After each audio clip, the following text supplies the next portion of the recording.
now the session is getting recorded, okay? And the recording and presentation will be shared with all of you. And for asking question, everybody except myself is muted. So please ask the questions using the question window. And I'll read out the questions before answering. So to get better answers, please keep the messages short and not too short like a chat language because I'm not too great with it. And all right, so this is session one of our 12 sessions. And be aware that in these 12 sessions might extend to 14 sessions or 15 sessions based on because we have included some more topics recently. Okay, so these 12 sessions might extend to 15 sessions. Okay. All right. So, welcome to No Big Data. A brief about us. We have expert instructors, and we have something called CloudX Lab, which is basically a hosted lab for Hadoop. So, if you want to practice, learn, do anything, you can just take the subscription of CloudX Lab. CloudX Lab comes along with for the course for 2 months. We'll update that. So CloudX Lab comes for 2 months with your course, and you can extend it independently. And the access to all the presentations, class recordings, assignment, and quizzes, along with project work, is going to be for lifetime, or as long as no big data exists. And we provide you a real world project. And after the project is completed, we provide you the course completion certificate, and we provide you email based to 24 by 7 support. And we have alumni of no big data where we share with you jobs, latest technologies to stay updated and stay connected with everyone. All right, so today is the first session.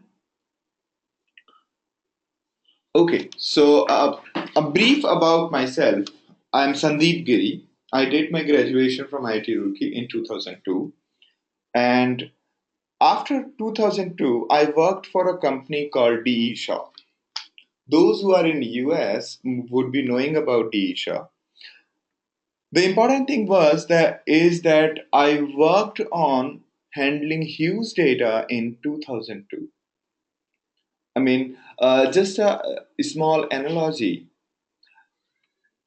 Every week, the kind of data we were churning was transported via air, via the plane, instead of downloading over the wire.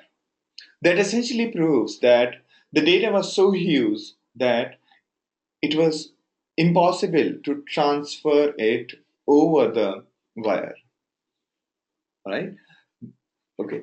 So that was my first understanding that when the data grows bigger, the common sense that we apply to small data does not apply anymore. Okay. So there were many things that happened as part of the working on a 10,000 node cluster at Disha, and I mean, there were many learnings that came from there. All right. Afterwards, I founded a company called T-Bits Global in 2006, in second half of 2006, and ran it till 2011. And we built on enterprise grade document management system, something on the lines of Documenta. Afterwards, I joined InMobi and then Amazon, where I worked on mostly on big data projects because at both the places, the data we worked upon was of a huge scale, okay, of a very huge scale.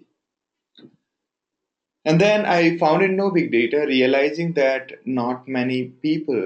are good at not many people have encountered big data, and hence there was a great opportunity to provide training. And I have totally enjoyed providing training so far on the big data. And every session of mine is better than the previous one. So So I tried my best to include better examples, bigger codes, and more exercises. All right. In 2015, last year, we started something called CloudX Lab. We started for our own student at No Big Data, but then it became an industry-wide product. As of today, many instructors are using CloudX Lab and providing it to their students. And in case there is some of your friends who has already learned big data and related technology, but they want to practice, they can straight away take the CloudX Lab subscription. It's quite um, nominal as of today.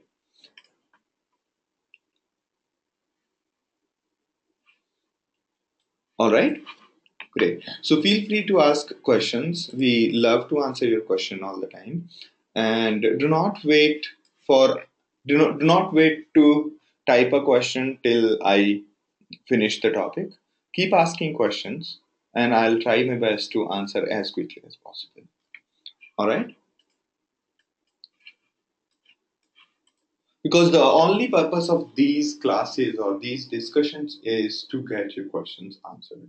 There are many sources, many resources across the internet where you can find all the information, but when you get questions or when you get something to ask, you it takes a lot of time to find that answer. So feel free to ask questions as and when anything comes to your mind. All right. Okay, so let's jump in.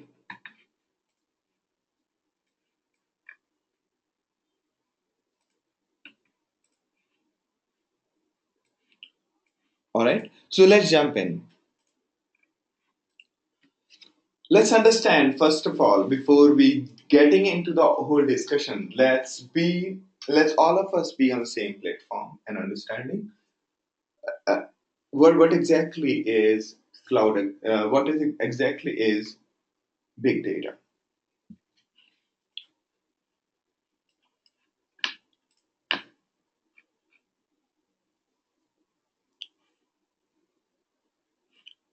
Yes, Ravi and Preetham Priya, you have questions. Please feel free to answer it using the questions window.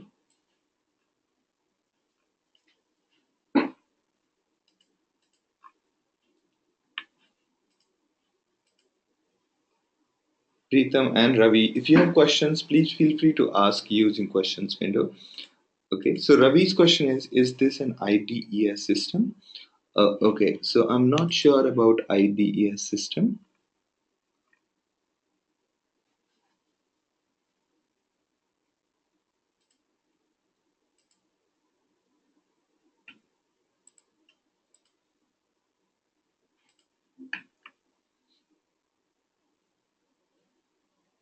All right, so Preetham Priya says that data without structure is big data. And Sumaya says big data is huge data set that can be used in predictions by applying different patterns. Ravi's question is CloudX Lab only relevant for training? Not really. CloudX Lab is for all, and there are few researchers who are using it, and there are few great use cases that are coming up whereby we are providing some intelligence as an API.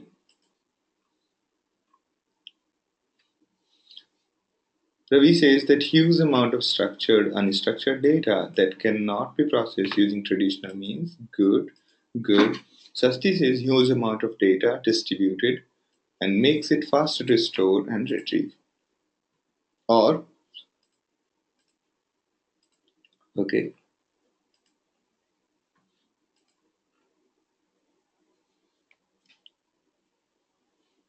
So Kvinda's question is it data warehouse to handle petabyte data with or without structure? Okay, keep going. All right, very great set of answers.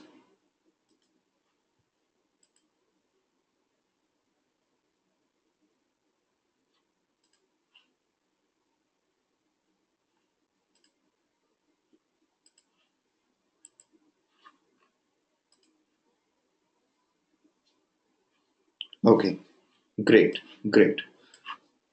All right. So, yes, most of you are right when it comes to the definition. All right. So, we will stick to this definition across the whole course. Okay, we will abide by this definition.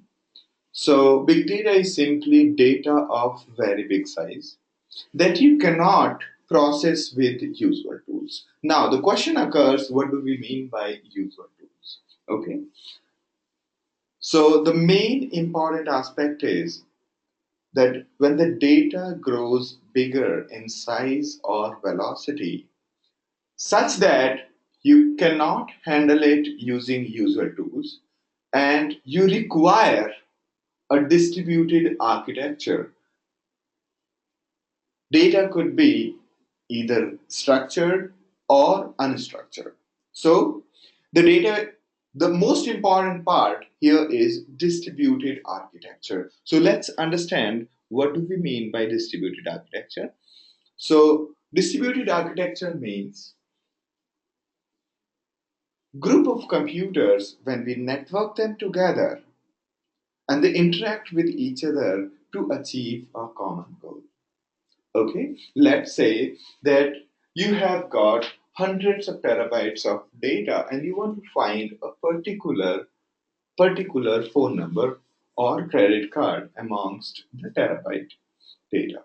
So if you connect all these computers together and assign them work that first few terabyte you do it, second 2 terabyte you do it, and so on.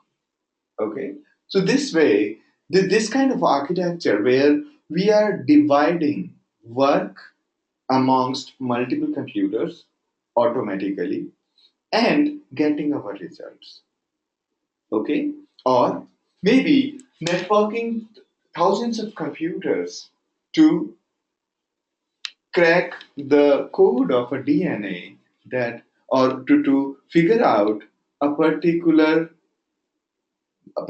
drug that would impact, that would result in curing a disease. So this is distributed computing. Distributed computing essentially means connecting multiple computers together and then making them work towards solving a problem.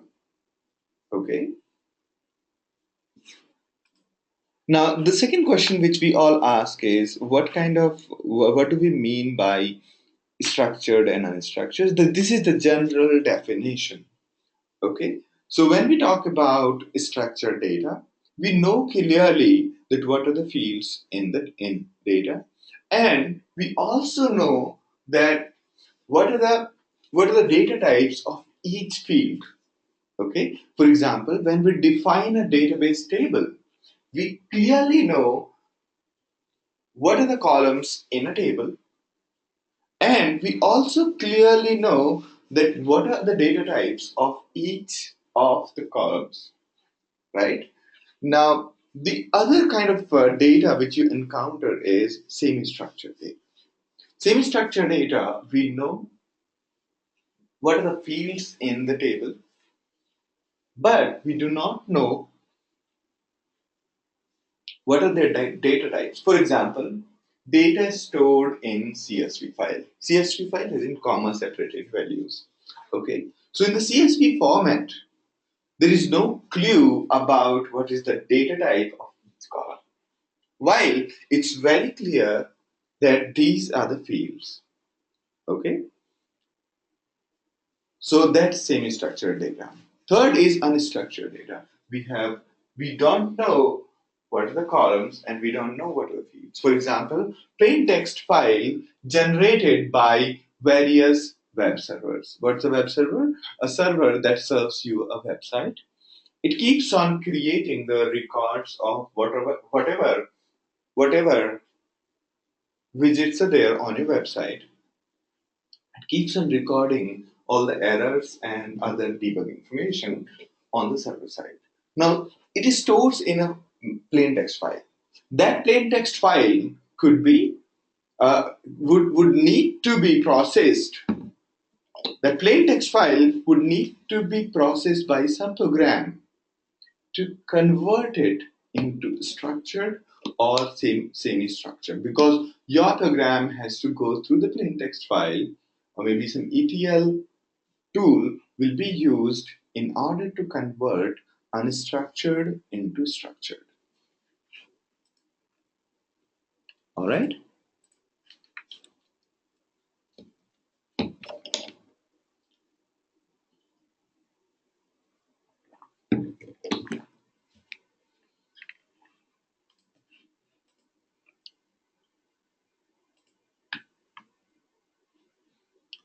Okay, so there were two. These are the two things we talked about. We first try to understand structured and unstructured. Structured means we know the fields in the data, and we also know their data types. Unstructured means we do not know what are the fields in the data, neither we know their data types, of course. So to convert the data from structured to to to structured from unstructured, you would need to do the processing. And this processing is called ETL, extraction, transformation, and loading.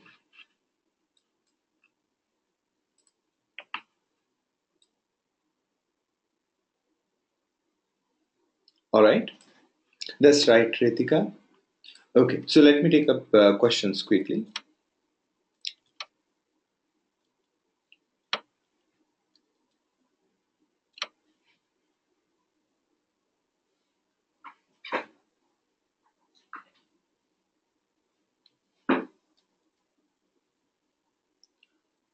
Okay, so we have question from Ravi. Ravi says that can I deploy for real-time production uh, for our clients on CloudX Lab? The answer is I would not suggest.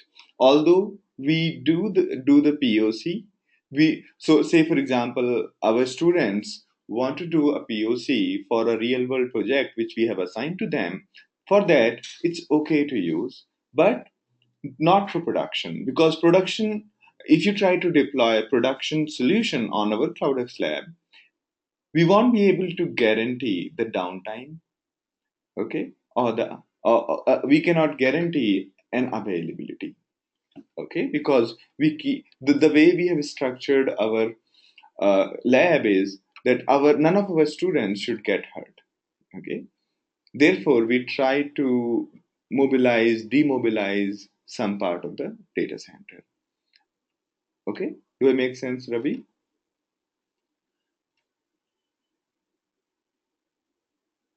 All right. Now I have another question. Okay, Sukhvinder says, is it data warehouse to handle petabytes data with or without structure? Yes, in data warehouse we generally use only structured data, but in case of we big data tooling or environment, we handle both kinds of data. The most important part to understand, Sukhvinder, is most of the technologies which solve big data problems are distributed in nature. So big data is not a technology, it's just a problem. It's just a problem statement. Okay? Big data means bigger data, and to handle that, we require solutions. Nagendra is saying huge data that needs to be handled to produce. Yes, that's right. A question from Yogesh. Does CloudX Lab does CloudX Lab include all stack of Hadoop ecosystem already installed? Yes, it has already. We have already installed Hadoop ecosystem, or at use level we have to install it. No, you don't have to install it. But if you want to download and install a virtual machine by yourself, we provide the instruction for you. Okay. A question is.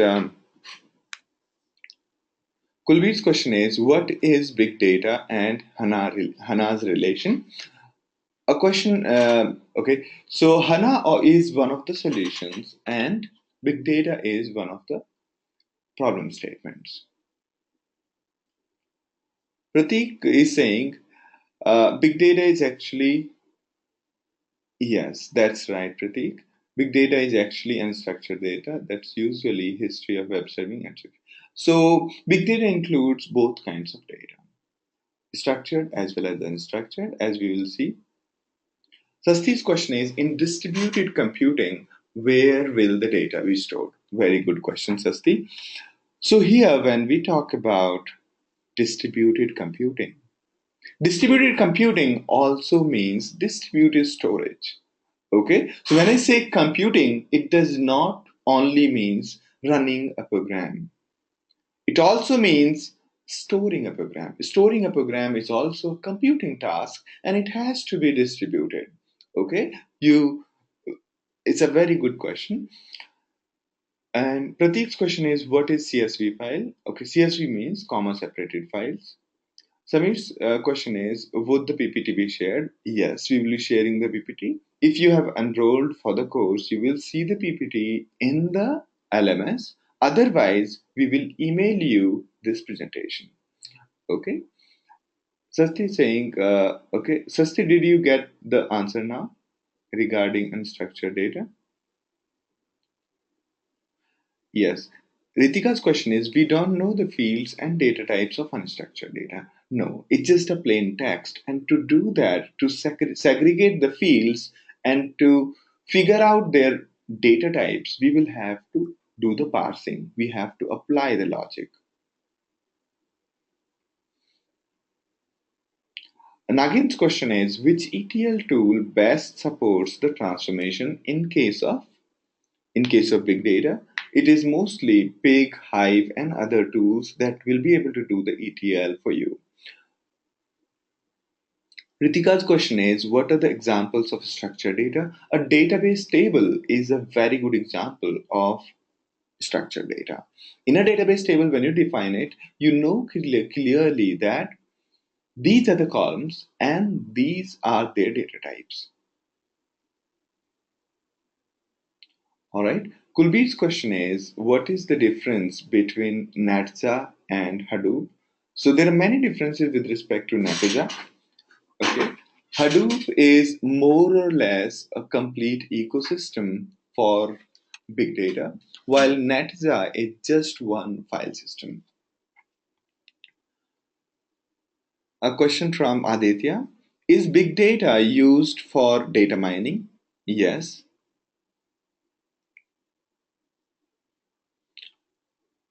Jairam's question is, I have a CSV file. Is it structured or unstructured? It is semi-structured because we know the columns, we know the fields, but we don't know their data types. A question from Ravi is, how to identify or draw a line where a data becomes big data or should be treated as big data? Just hold on for a minute and then you'll get the answer. Okay, so the moment your one computer is not sufficient, no matter what is its configuration, you need distributed computing.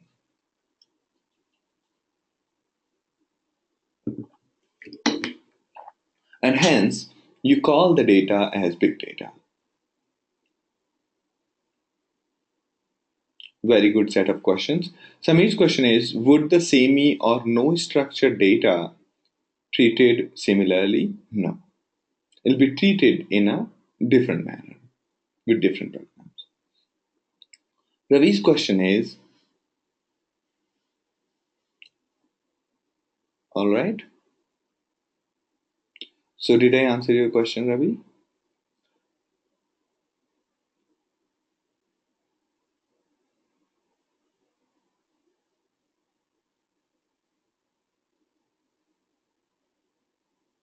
All right.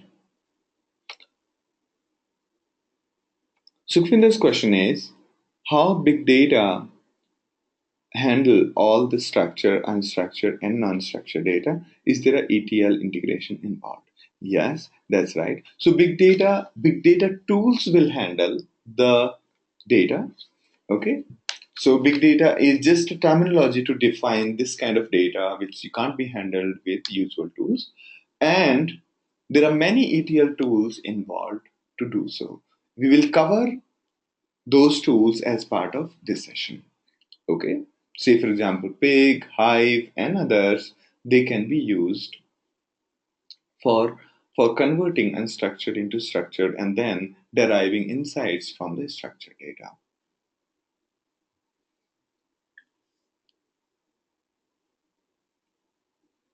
Kulbir's question is how we size big data systems in organization. It's a huge question.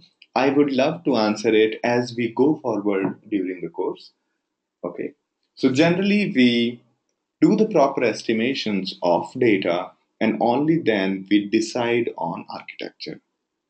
That's something which you will learn as part of this exercise. Question from Priyatam is why are files stored in unstructured format in the first place? Because at various points, it is mostly, let's say, when we are serving the data to the customer, we do not want to be delayed. We do not want to be delayed while responding to the customer, right? Therefore, quickly we want to store the data really, really quickly. Therefore, the data is stored in files, that too in append-only manner and without any kind of formatting. Ritika's question is, what about pipe separated file? Pipe separated file is also kind of semi-structured data, okay? And because we generally do not have, is pipe separated file is more or less like comma separated file, all right?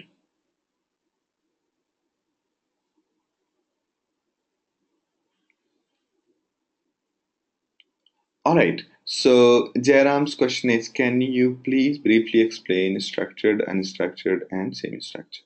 In structured, we know clearly what are the fields and their data types. For example, in a database table, we know exactly what are the fields and their data types. And in unstructured, we do not know what are the fields right away, and what we don't know the data types. Before trying to do any kind of churning of data based on fields or their data types, we would require translation from unstructured. So before processing unstructured data, we would require the translation from unstructured to structured in the sense that we would have to understand what are the fields and their data types. Okay. A question from Chetan. All right. Question from Chetan is big data Hadoop is problem solution. That's right. Is this the way we can understand big data and Hadoop at a higher level? Yes, that's right, Chetan. So big data is a problem and Hadoop is a solution. Yes. Sukhvinder's question is how do we create analytical models for big data using these tools like Big and Hive and Spark? You can do the analytical models on top of big data. Or using a Spark R, for example, you can create the models.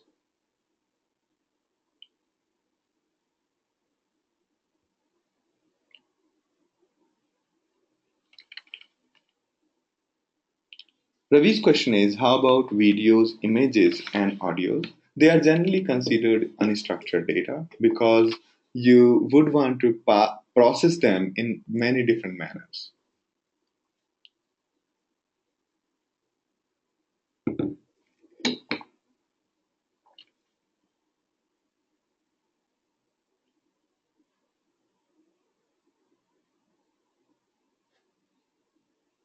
Vijay's question is big data related to big memory in any way? I'm not sure which big memory are we referring. Maybe I'm not updated with that.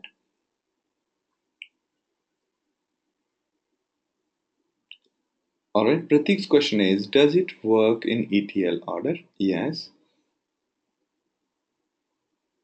Yes, Sukhvinder, those will be covered during the course. As in, we will be covering Pig, Hive, and Spark in this course.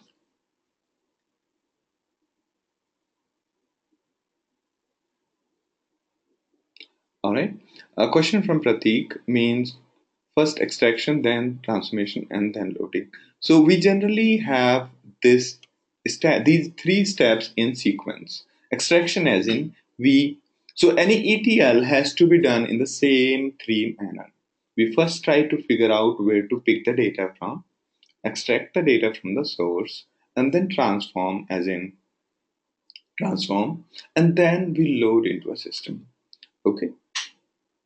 Or sometimes we just extract and store it somewhere or load it and then at later point of time transform. So sometimes yes, we can switch this step or skip the steps. All right, that's a good point, Pratik. So Pritham Priya's question is, what is the most common use of big data? Okay, so we will cover those as we go forward. Ravi's question is it possible to apply Hadoop architecture to unstructured, structured, or semi-structured data of not so big size? Okay, so a quick suggestion to you, if the data is not huge in nature, most of these big data tools would look like a pendiment to you. They would not look useful to you. Okay,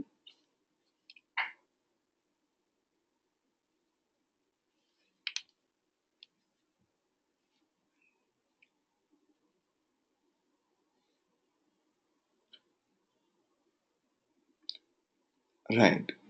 Pratik, transformation means is unstructured to a structured, or sometimes from one structured form to another structured form. All right, good. Very great set of questions. Now let's move on. All right. Now there are a few questions that are pending. One is when do we one question that we have not answered. There are two questions I have not answered. One, the use cases. Second question is how do we draw the line? Okay, that we will discuss shortly. All right. So these are the three properties of data that classify it in any of these three properties. First volume, velocity, and variety. Let's talk about volume. So the data at rest. Sometimes the data at rest, meaning when you want to store petabytes of data, where do you store it?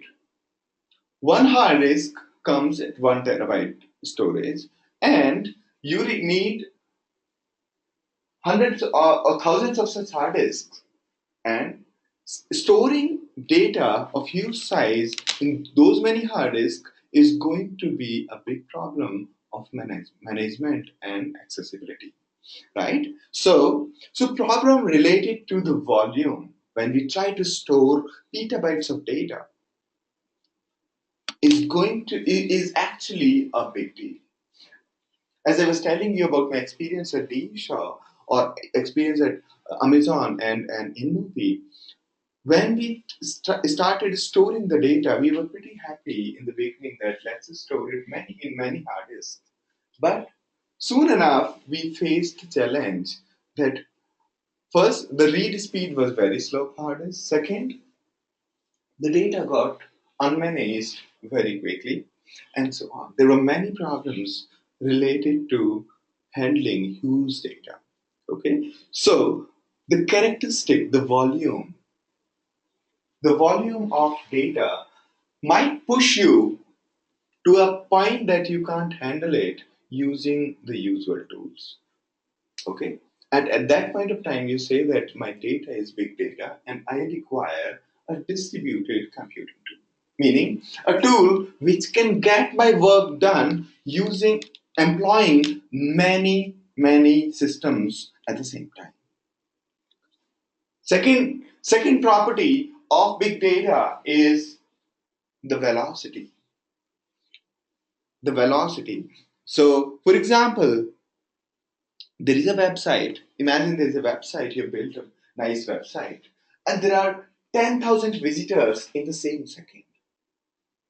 Okay, 10,000 visitors in the same second. Now, at that point of time, the whole dynamics of building a web application or a website will go for a toss. If you get 10,000 users in the same second, at that point of time, your usual tools will not be able to help much.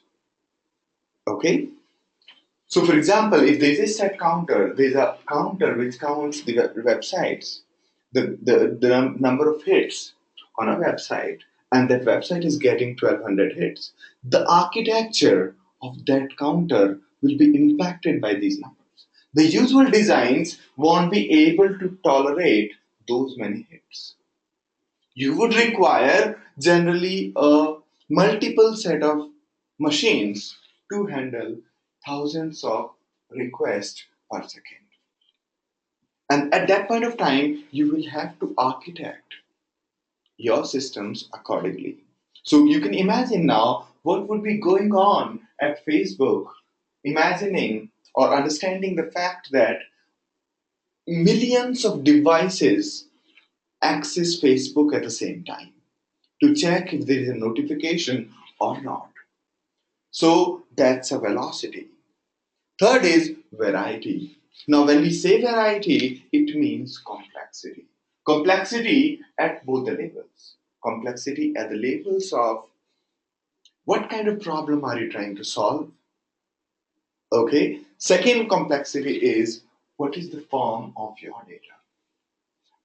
If you're trying to say the find the directions from your home to a place where you are going to visit, and the data might be very small, the map size might be very small. Similarly, there is not too many requests, meaning there is no volume, there is no velocity, but finding the way from one place to another on a map requires huge amount of computation, and hence at a point when you have humongous data, humongous map does not mean that it's a problem of volume, because storing a gigabyte of map is very easy. But finding the way from one point to another, finding the fastest or shortest way from one point to another in a map is a tough problem. It requires huge computing. So, and similarly, on the same aspect as variety, there could be a problem statement like, given 50,000 species, categorize them into buckets based on their behavior. This database of 50,000 species might be very small. Maybe it might be under 1 gigabyte. But categorizing or classifying them automatically based on their characteristic is a tough problem. And solving it using a single computer is going to take huge time. Most of the such problems of complexity were handled by tools like R and others. And at a point of time when the complexity grows beyond a point, R will itself not be able to solve it because R runs on one computer. At that point of time, you will realize that you need more than one computers to solve your problem. So we talked about three things: volume, velocity, and variety. Because of any or more than one of these three attributes of your data or of your problem, you might be pushed into choosing a distributed computing architecture. And at that point of time, you will say that, okay, my problem is big data problem and we need to adopt new tools. All right. I hope I have been able to explain to you these three characteristics. I'm not getting into more V's, more V's like veracity and value and others. Otherwise, I'll be including V for vendetta as well. Right. So these three are the basic properties of data that might push you that might push you to adapt or adopt a new architecture, a distributed architecture. Or you can say that at the moment when you realize that your problem cannot be solved by one computer, you have to figure out a way to solve your problem using multitude of computers. Say, for example, storing data or handling volume. You might have to have multiple hard disks working in conjunction such that they store data properly. Uh, and second is the velocity, as in when there are too many requests coming to you, you might have host of computers handling the requests. And third one is variety, as in when you want to do something like solving a graph, you divide that work into among multiple computers and solve that. So this is how volume, velocity, and variety, the characteristics of big data, might push you to a distributed computing solution. Okay, so at the moment when your data becomes when you can't solve your data problem using a single computer, you might adopt to a distributed computing. Okay, and these are the main three reasons why we generally why we generally get stuck, why our one computer cannot solve the problems, even if that computer is supercomputer. Okay, you will understand that soon why a supercomputer is not as good as the distributed computing. Okay, all right. A quick question to you: how many bytes are there in petabytes?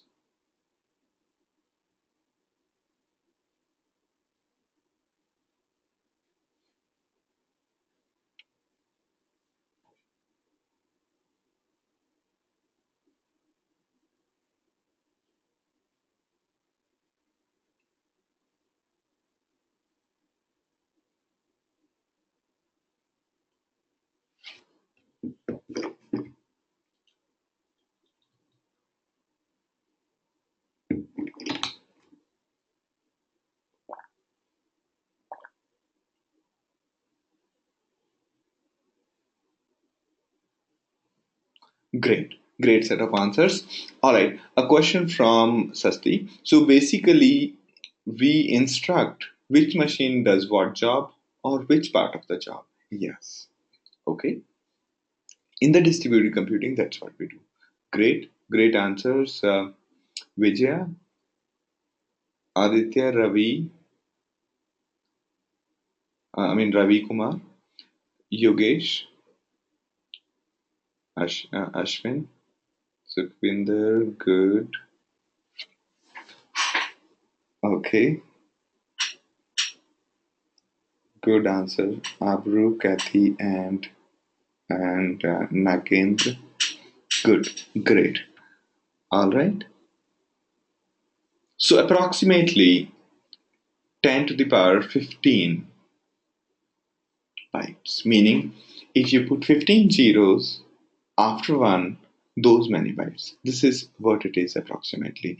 Had you answered this, I would have assumed that you have looked at Google, because I looked at Google. All right. So Pritam, Ravi, Ritika, and Ravi Kutu, do you have questions? Please feel free to ask using the questions window. You've raised your hand. All right. So good. Now we understand that a petabyte is 10 to the power 15. Although it doesn't mean much unless you try to think about how much time it takes to process such kind of data. Okay? So you won't get the feeling like the way when we look at US dollar and try to translate it into our own currency, do the back of the envelope computation. Unless we do that, we won't be able to understand the meaning of a petabyte.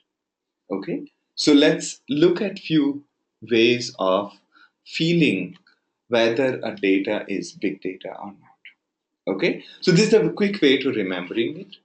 Okay, so kilo, mega, giga, terabita, and kilo is 1024 bytes, and mega is 1024 kilobytes, and so on.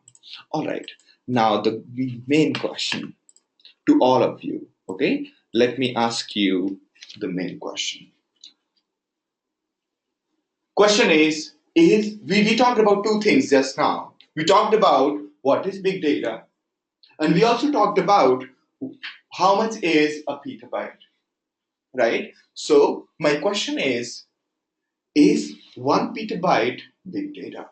Or let me put the question in a very simple manner. Question is, let's say you are given 1 petabyte data and your job is to compute. Your job is just to count number of the vowels in the 1 petabyte data every day. Okay, I'm putting every day here, meaning whatever you do, can it be done every day? Okay, so can you count just the vowels in 1 petabyte characters? Do you need more than one computer to solve such kind of problem? Or can this problem be done using a single computer? Anybody?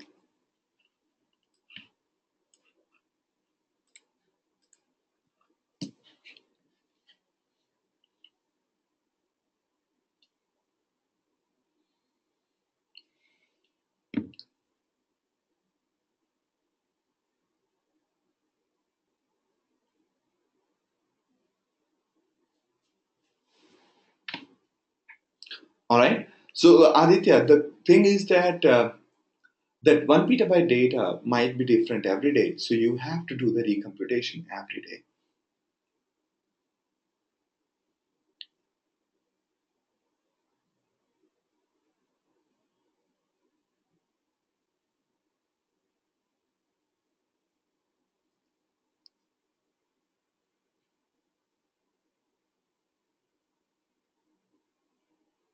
All right. Great set of answers. I won't be able to read everybody's answers, but the answers are really great.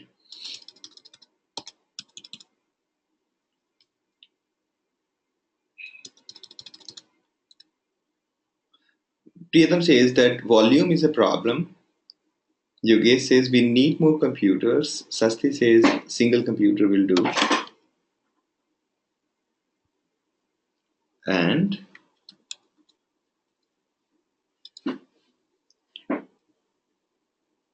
Ravi says that could be done using a single computer unless it doesn't take more than a day. So here the question is, will it take more than a day for a computer?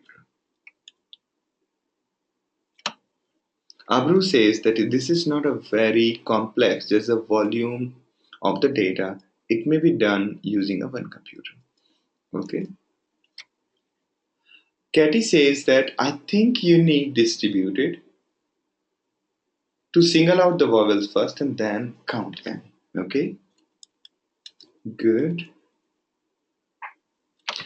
All right. We have got good answers from Yogesh because of scanning the whole data for vowels. Yes, that's right.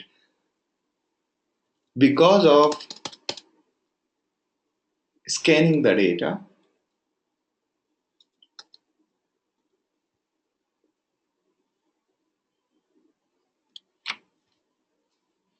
So Sukhvinder says a 1 gigahertz processor will take around 4.5 hours to compute.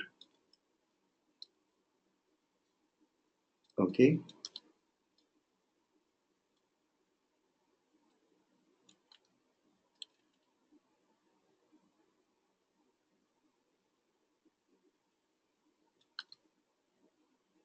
Ritika says yes, you need more than one computers.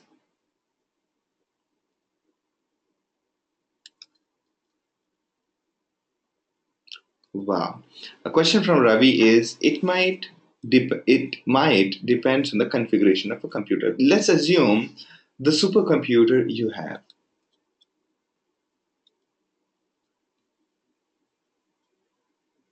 Okay. Wow.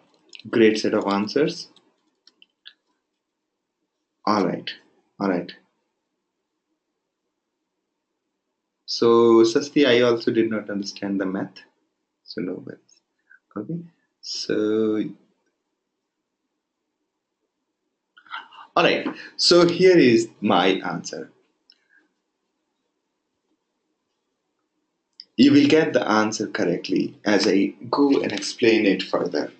So, 1 petabyte data is big data because most of the systems, almost all the systems, cannot solve the problem which we mentioned earlier in a reasonable amount of time. You will see why as we go forward. Now, here is the I'm trying to break down the problem in further. Question is, how much time does it take to read 1 terabyte from hard disk drive? 1 terabyte from hard disk drive.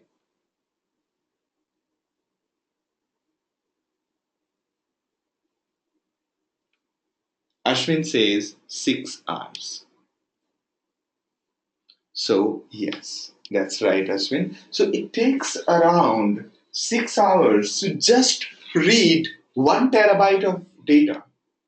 No matter which processor do you have, whether you have Intel, Core 2 Duo, or whatever, it takes 6 hours to read 1 terabyte of data. Okay? Okay?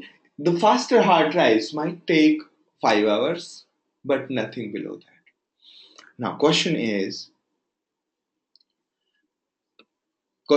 if it takes 6 hours to read 1 terabyte data, for reading 1 petabyte data, just reading 1 petabyte data, it will take 6,000 hours, which means it will take 500 days for a computer of a very high configuration to just do the computation of counting of the vowels. No computation involved, just counting of the vowels. The data has to be scanned from left to right, top to down, and that's all. And that will take 500 days, more than 1.5 years, approximately 2 years. So the thing is that it's not the processor which is the bottleneck at this point. It is the read write speed of a hard drive, which is mostly the bottleneck when we talk about volume.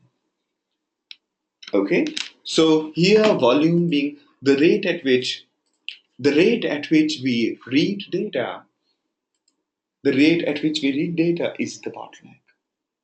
Okay, although you will be amazed to know this that okay, that will come later. Don't worry.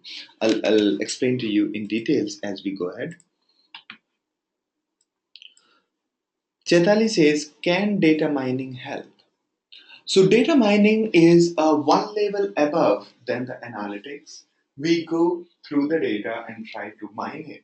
Data mining helps us figure out interesting patterns in the data, but it does not help in making reading data faster. All right, good. Now this is the general pattern which was observed in 2007. The data after 2002 started expanding exponentially. Okay, and that's when it became important to realize that most of the existing systems won't be able to handle the data the data because it is increasing at a fast pace, exponential pace. Okay, so question is, why did it happen so? Why the big data is more important than earlier today?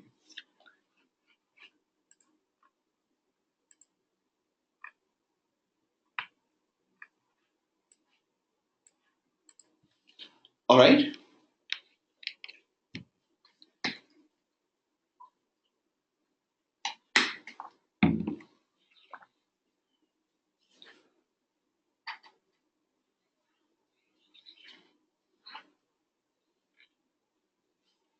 Why it is important today? Answer is twofold. First, threefold actually. I mean, third one is just a simple one. First is that the devices, or you can say the phones, became faster, cheaper, and smaller. Faster, cheaper, and smaller. These are the three criterias which are followed in any hardware manufacturer. If you talk to your friend who works at hardware manufacturing, he'll tell you that these are the three criterias, KPIs, key performance indicators for them. So while on one hand, the devices, the phones, became faster, smaller, and cheaper, on the other hand, the connectivity between people and the machines, and machine, became really, really available and faster. So connectivity became faster and available at every point. We have Wi-Fi, we have Bluetooth, we have NFC, we have IR, we have GSM, we have 2G, 3G, and 4G, and so on. There are many more inventions that are happening every day in both sides. And that happened as of today. As of today, when I open my phone, I see at least 20 Wi-Fi connections. Connectivity has become really well. On the other hand, and connectivity has also become really cheap. Connectivity has become really, really cheap. So, because of this, while on one hand, the devices, the phones are generating data every second. Like for example, right now I'm generating data.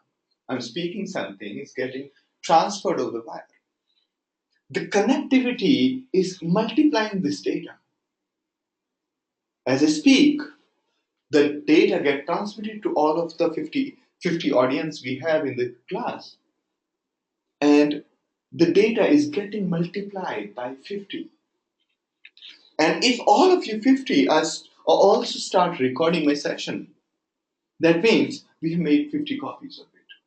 So essentially, at the end of this session, I will be producing 51 gigabyte of data, as well as I'll be consuming 50 gigabyte of transport, right? Similarly, there are many people across the globe producing data and transferring it. And that's why the data has expanded. And every information, every data has got a value. We will talk about it later. The third part, the software, the various kinds of tools like social network and the web has made the data available in public so that it can be processed.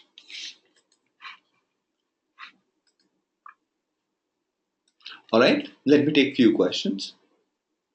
Pritham Priya's question is, are they going to build computers in future that can read much faster? There is research going on, but the speed they have built a little faster, as in we have solid state drive right now instead of HD. Solid state hard drive is around 20 times faster than the hard disk drive. Okay, and that's what comes in the MacBook Airs and these new laptops, which is around 20 times faster. So yes, there is a research going on, and but do not expect a big breakthrough in these domains. That's what the data says.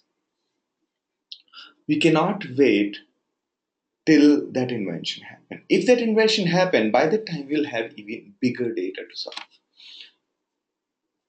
Yogesh's question is, what exactly is data mining? Data mining means mining the data for various kinds of insights.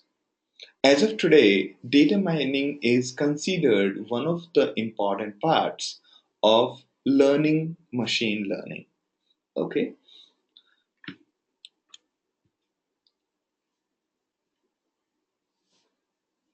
Yes, that's right, Aditya.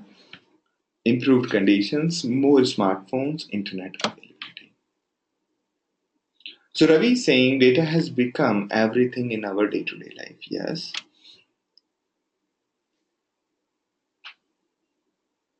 So Priyatam's question is, if the devices become faster, will the distributed system become obsolete? No. The rate at which data is getting generated, no matter what you do, even if the computer becomes two times faster, so all the components in the computer have to become two times faster in order to make it two times faster, right? And still, there are many problems to solve. They won't be able to solve using one computer. For example, let's take the previous problem. The previous problem was that we wanted to solve it in a day, but the problem needed 500 days. Unless the hard disk becomes 500 times faster, we won't be able to solve it. We won't be able to unless the hard disk becomes five times faster, we won't be able to solve it, and we cannot wait till that happens. It's like we had an ox in our bull cart, right? We have a you can say we had a bullock in our bullock cart. It was a single bullock cart. Now we wanted to carry some more logs in it. One thing is we will wait till the bullocks become double the size, or or we put we we restructure our cart such that we can put two bullocks in a single cart, right? So we cannot say that there will be someday twice the size of the bull will come and we can use. Right? Therefore, distributed computing will stay relevant going forward. We used to call it grid computing in 2002, but now it's called distributed computing or parallel computing.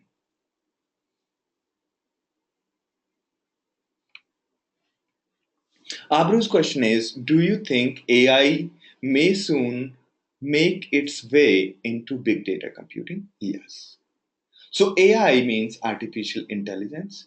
Require basically as part of AI or machine learning, we go through huge data and we work on automatically this software figures out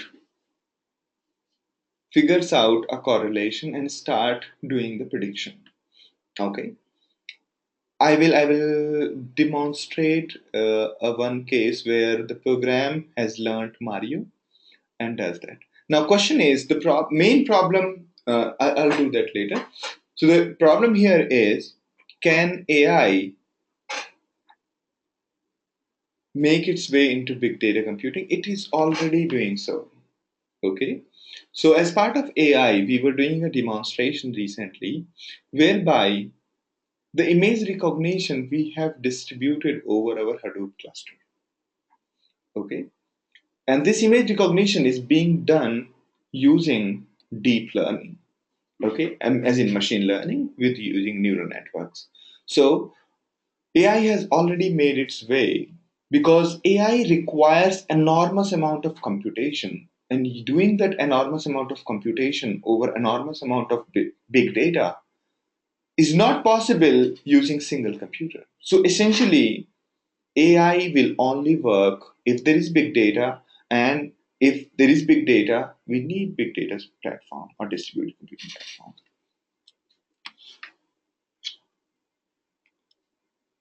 Ravi's question is, does virtual machines has any role?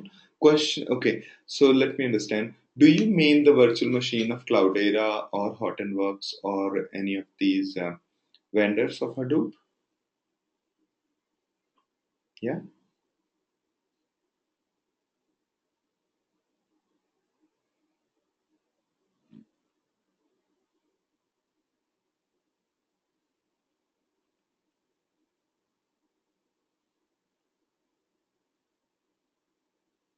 Okay.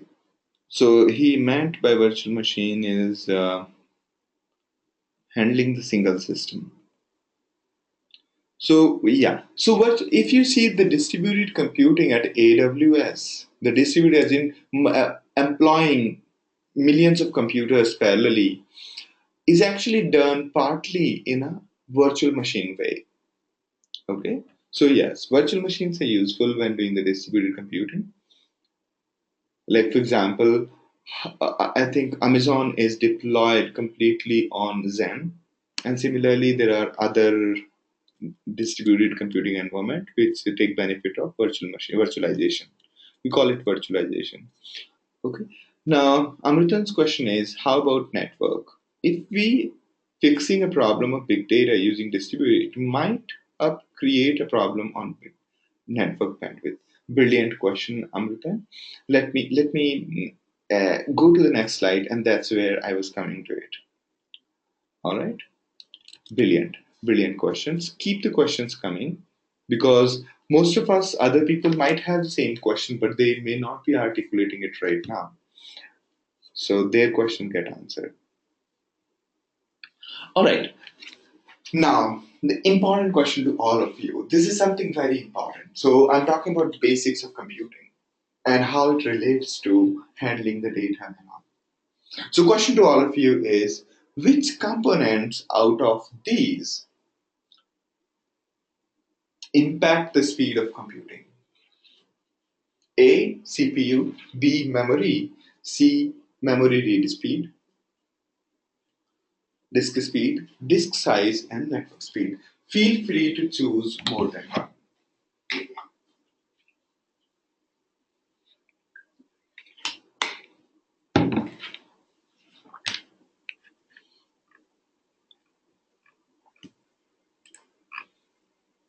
All right, all right. So now this is brilliant. Almost everyone has chosen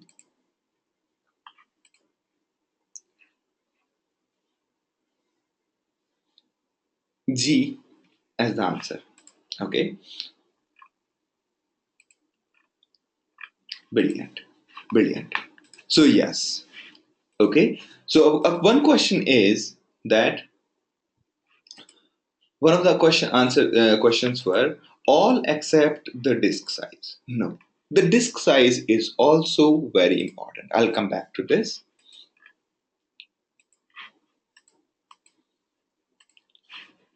Okay.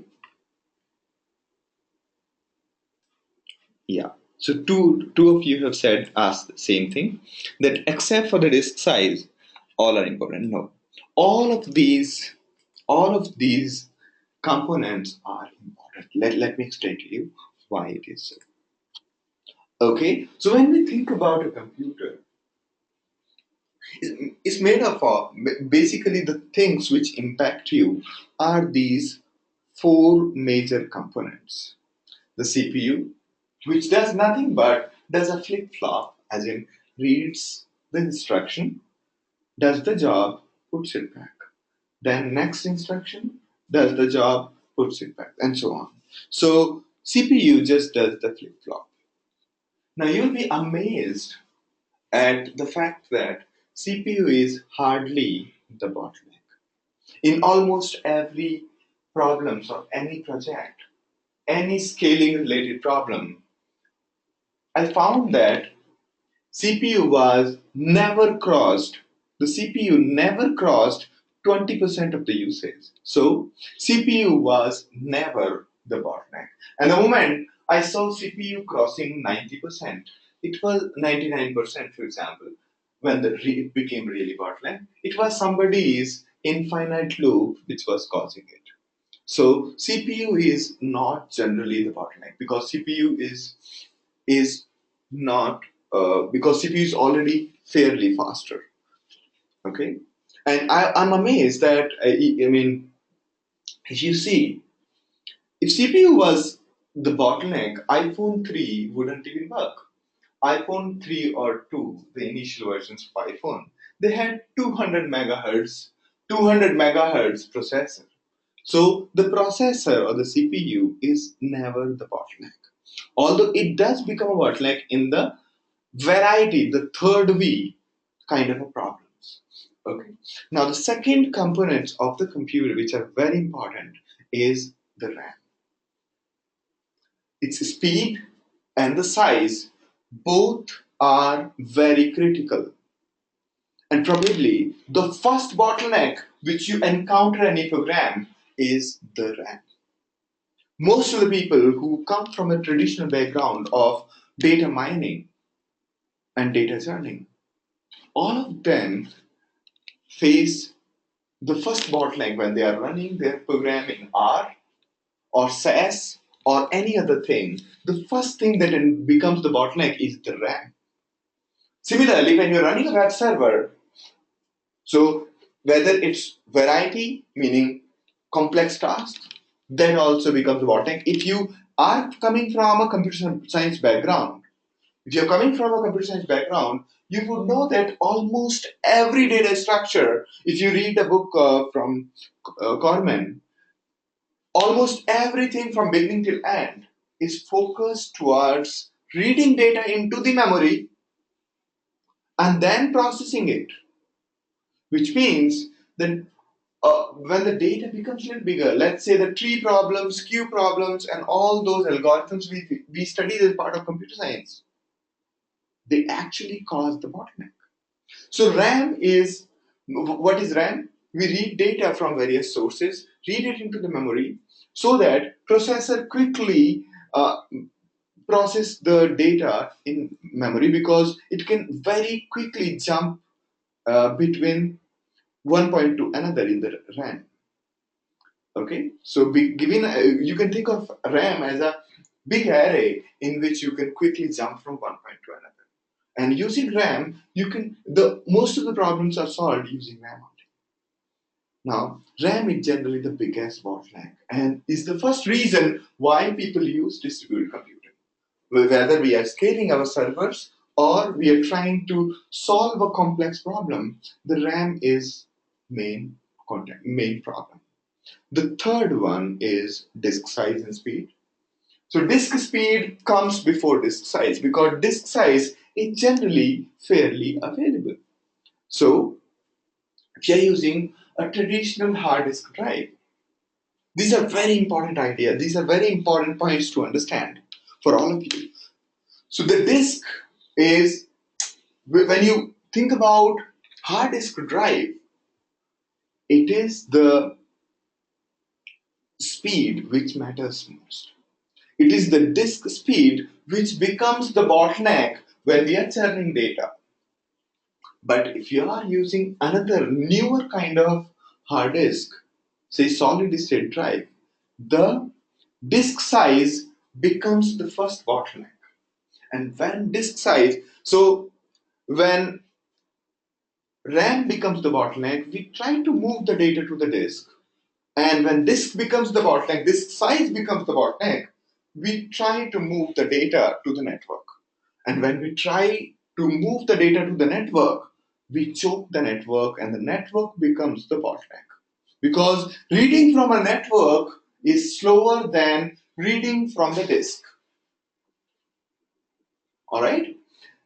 So, all these four components, the rate at which we are reading from the network, the rate at which we are reading the disk, how much disk we have, because disk size determines whether we are going to push the data to the network or not. Okay, and then the RAM speed and size. If the RAM size is smaller, you'll have to push the data to the disk. As a computing, as a optimizer or a problem solver, you will be moving data between RAM, network, and the disk. All right. So out of these four components, at least one component will become such a bottleneck that you cannot solve it anymore. You move first the data from RAM to disk, then disk to network, and now the speed becomes bottleneck and so on. Sometimes the CPU becomes bottleneck so badly that you cannot go further. So any of these components, while trying to solve different kind of problems related to volume, velocity, or variety, any of these four components or any of these four components, I mean not four components, six components any of these six components, I'm considering RAM and disk as speed and size, separate ones. Out of these six components, at least one will become such a bottleneck that you cannot go further. And that's when you will say that I require distributed computing. And when you take a new computer, you get double the RAM, double the CPU, double the network speed, and double the disk. Okay? So when you're buying a new computer versus replacing a CPU, sometimes people like to just replace the CPU.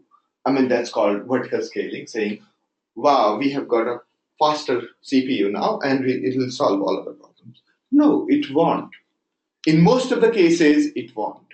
Reason is that generally, when dealing with big data, it is the disk size or the RAM size, RAM speed, or CPU speed. Any of these things become really big bottlenecks. And you should do a proper computation the way we just did our computation that, well, it takes this much time to read this much data from the disk, and therefore reading 1 petabyte data is going to take this much time. Therefore, we can't use a single system. So if somebody tries to convince me that he will get me 8-core CPU and it will magically solve my vowels problem, I wouldn't buy it. Okay, because it's not the CPU which is my bottleneck. It is the disk speed in our case of vowels problem. All right. So now let's discuss a little bit about big data customers. There are almost every vertical. So we talked about what's happening to the data, what is big data, and then we talked about why why the current systems can't solve something. So it's not a problem with the software, okay? It's a problem with the hardware.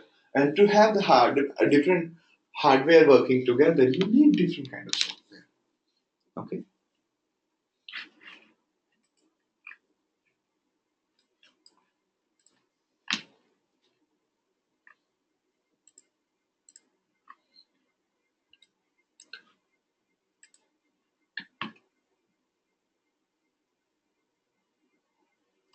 Okay. Chetali's point is larger drive would be faster due to higher data density.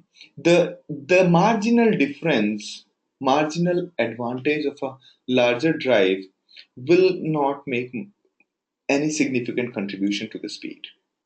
Second question is from Sukhvinder that larger, even the distributed computing isn't network. In the distributed computing, will the network be the bottleneck? Yes. Here the question is, we talked about these four things.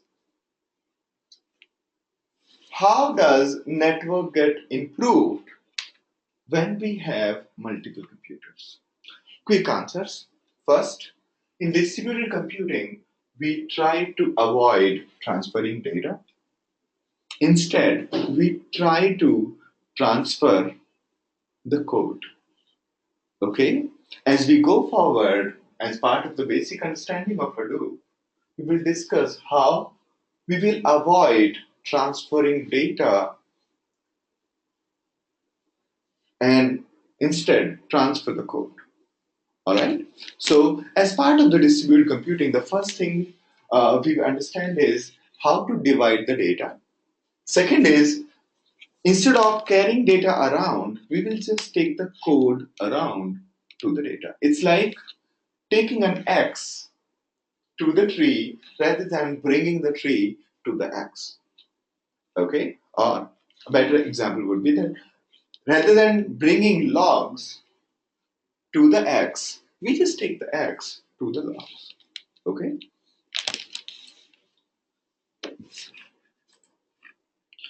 So that's how big distributed computing architectures try to solve the network problems. All right. So somebody else has also asked the same problem, same question. Okay.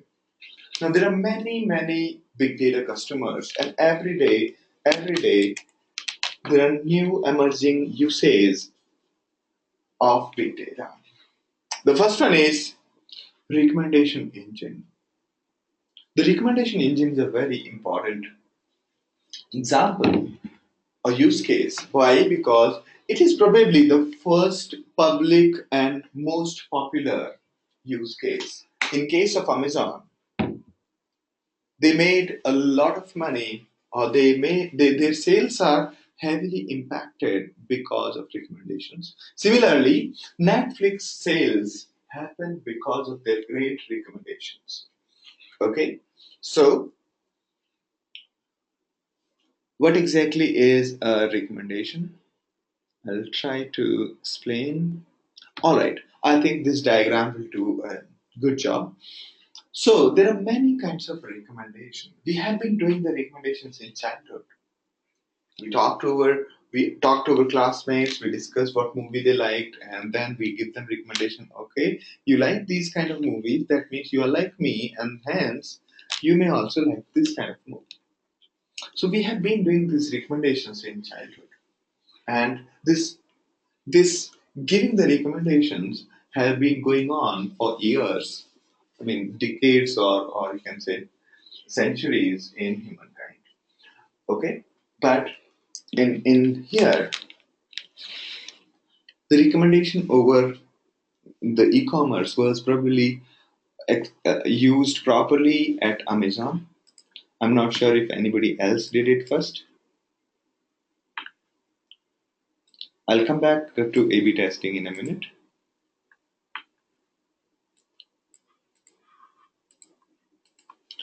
All right.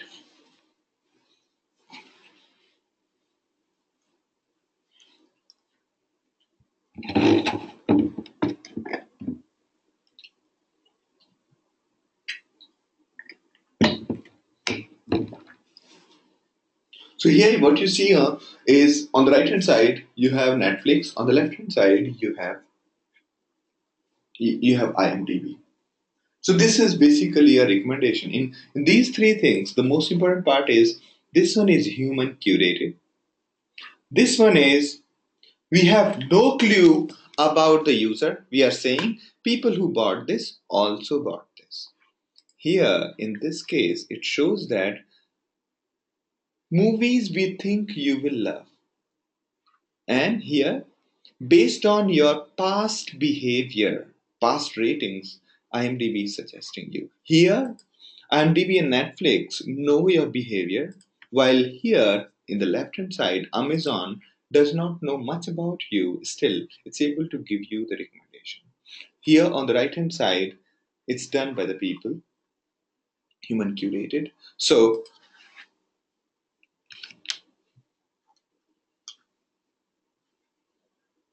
recommendation, why it is important in case of big data, or you can say that why is it related to big data? So let me ask you this: the average rating of a movie is better when there are small number of people or there are more number of people. Anyone?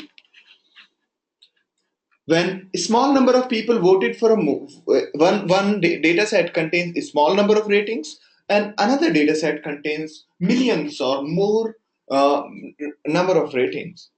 Which data set will you trust? Right? More. Good. Great. And that's the main reason why recommendations are better on big data. Bigger the data, better the ratings. As a workaround, most of the statisticians generally pick a sample as a convenience, or because they couldn't handle humongous data in a single shot. As a convenience, they pick the random sample and then try to churn that. But that random sample may not do the justice. And that's where the big data fits into the problem. So while on one hand we crib about use data, use data, use data, but the recommendation was one example which told the companies and the world that hey, your data is quite useful. right? I provided as part of one of my projects at InMobi.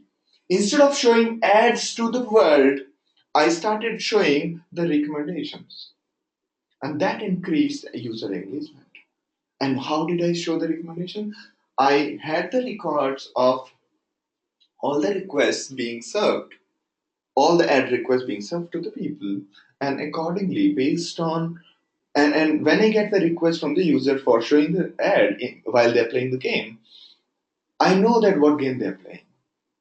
So based on that, we gave the decent recommendations, and that changed the perception of why are we keeping this much data.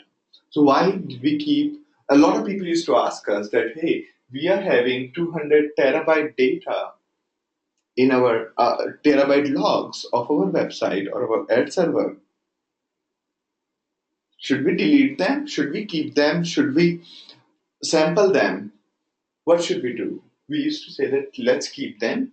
We have figured out many usages of that Apache server logs. And one of the most important use case was giving recommendation. Same case with Amazon. All of this history that you visited this, you visited that, all of this goes into the logs. And based on the logs, we give recommendations to various people. All right. So this is recommendation. We will go into more details after the break.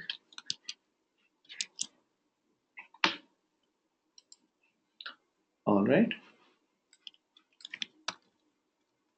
So let's take a break for 10 minutes and back by 9:42 p.m. IST.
All right, so I'm back. Should we start now?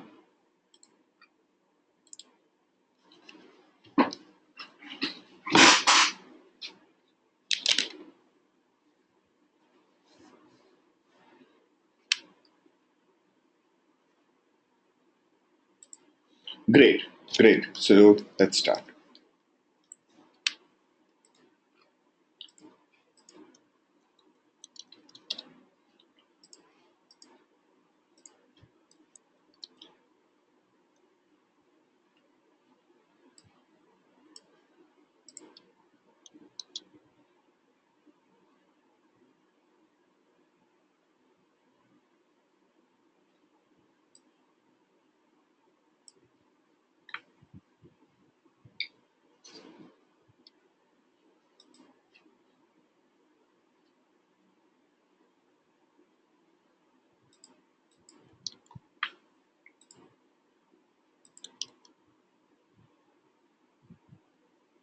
All right. So there are a few questions. Sasti says that is it real or fake? The people who have bought dress A, what are the chances that he'll buy B? So the chances are pretty good, and I mean, it might be very small data, okay, but even if it's a few records, still it makes sense. And as the records become more and more, it becomes better.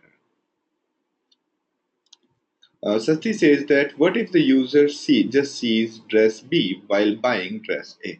Those are different recommendations. Okay, so Vijay says that we can speak up a little bit of speed. Don't worry, Vijay. I generally don't focus on the speed. Trying the more important point is to answer everybody's question. Okay, and that's the thumb rule I follow even during the course. So the agenda is not to just finish the hours. Instead, the agenda is that we understand what we are doing. Agenda is that we basically learn the big data and the components. Sukhvinder says recommendation is more related to analytics. Yes, that's right. As well as recommendation, there are many ways of generating recommendation itself. Recommendation is also known as the what do you call there are many terminologies for recommendation. Okay, it's I just missed the keyword. So and there are various ways of generating recommendation. A very straightforward recommendation could be that just compute the average or compute the statistics and generate it. Second level of recommendation comes from trying to match the attributes, and there are many more levels of recommendation. So some part is analytics, some part is machine learning, and some part is also deep learning. As in, okay, good. All right. Now let's move ahead.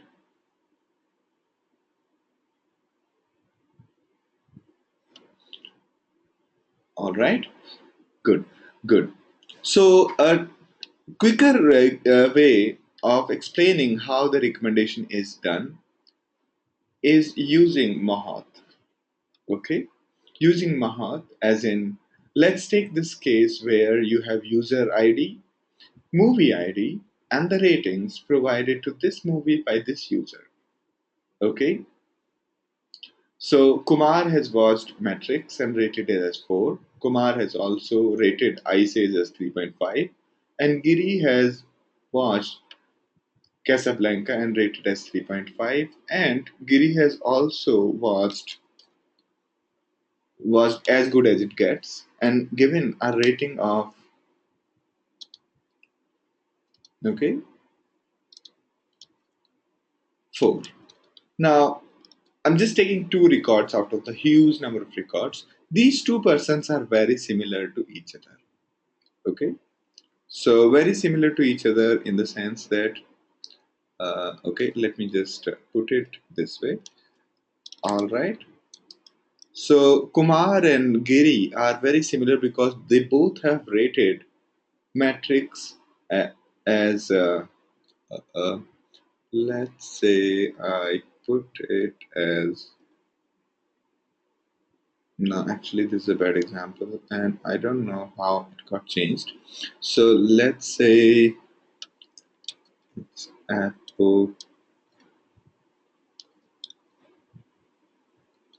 apocalypse now, and this is ice age.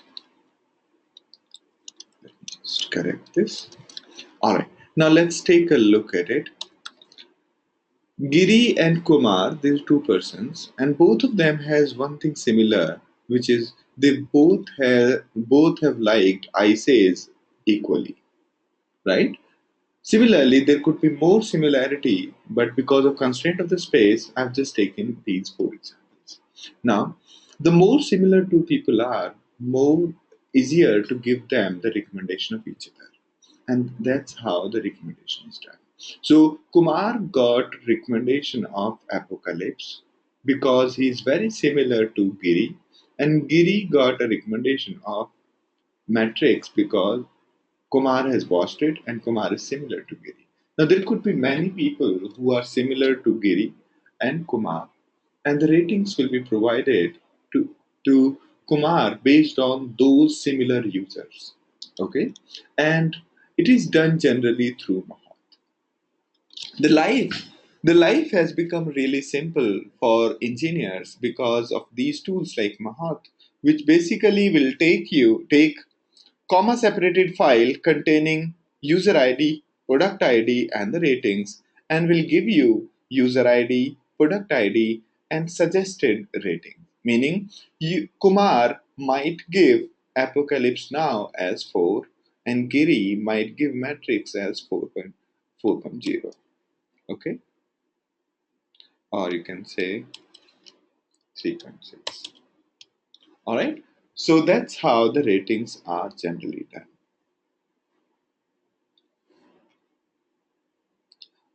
Okay, so the tools like Mahat from Hadoop and MLlib from Spark solve these kind of problems really easily. So Mahat is a library. Mahat is kind of a pre-prepared algorithm for solving recommendation kind of problems. Okay, yeah. So there are many algorithms which are part of the Mahat, which can give you the recommendations easily. As a matter of fact, generating recommendation, the actual algorithm, there are almost every algorithm is available as part of library, so you don't have to do much. Okay, so you just prepare your data in this three-column format and give it to Mahat, and Mahat will generate these recommendations. No, you don't have to learn algorithms for this. Did I make sense to you, Vijay? You just have to understand which algorithm, we just know that for this kind of problem, what kind of algorithm works better. Ashwin is saying, what if algo available is not so efficient? So generally, most of the algos which are available are fairly efficient. Okay, the delta improvement which you will be providing, even if you are a researcher, will be something like 0.01% improvement. Okay,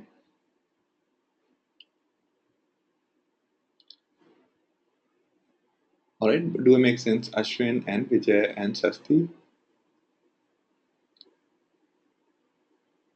All right, great.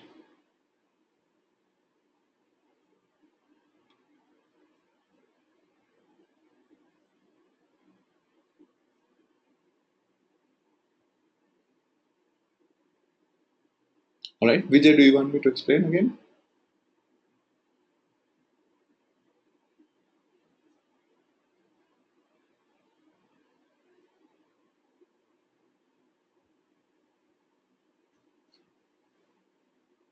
Okay, so we'll take you through one example of Mahat, exactly this example, what we have shown you, and then you are free to explore it further.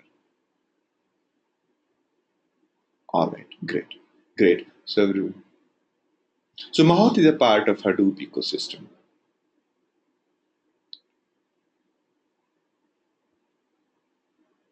All right. The second very popular problem is sentiment analysis. Okay. So sentiment analysis is one of the very common uses of really high speed data or high volume of data. Let's say you are a brand or you are a celebrity. You want to see, or you are just selling something like I'm selling a product. Uh, So you want to figure out whether how popular are you going? Whether the popularity is negative, positive, and how is the overall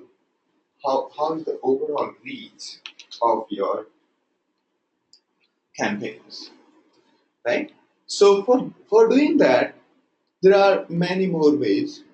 The traditional way of analyzing whether your campaigns were efficient, your product is efficient or not, was to do the survey, which was full of the biases, various kinds of biases in the data, and generally not a true representative of public opinion.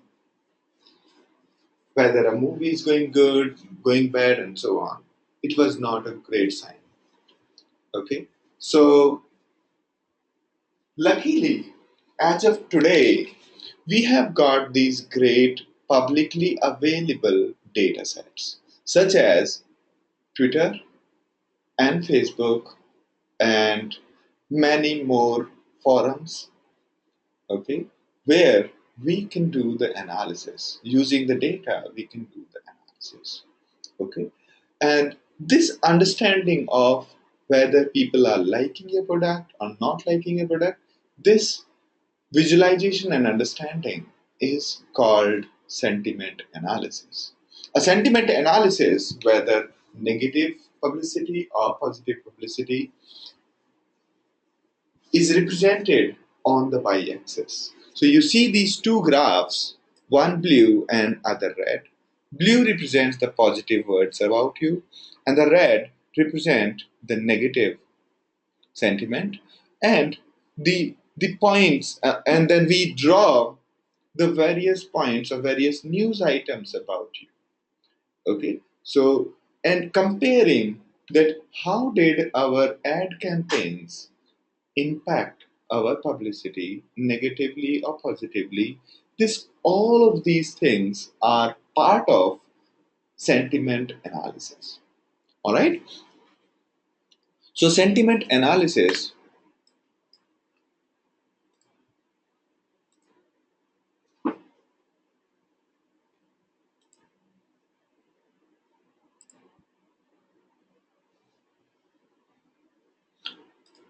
Okay, so a sentiment analysis is something a great tool. It not only gives us the right representation of public opinion, it also gives us the data instantaneously. Conducting surveys, seeking feedbacks is something doesn't work in today's time, because if people don't like something, they will go and put it on the social platform rather than filling your surveys or waiting for your survey to be sent to them. Okay, two questions. From Sasti. Can we get access to the Twitter data, or are you saying this in general? So there are two ways of getting the Twitter data. Twitter holds, which is quite costly. They give you real-time data, and second data is Twitter normal data that's for free, which you can get a kind of 0.1% of the total data, a sample data. A question from Pratik. When a survey is conducted, do we use Hadoop to analyze the needs? Sometimes we do, yes. So we generally The feedback of survey, if it is going to be billions of record, we could store it in Hadoop and analyze it. If it is small, say 500 records, then you can analyze it using your usual databases.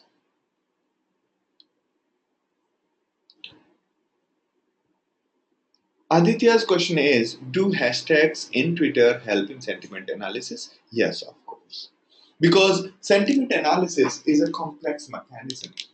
So you try to analyzing these objective parts is very easy.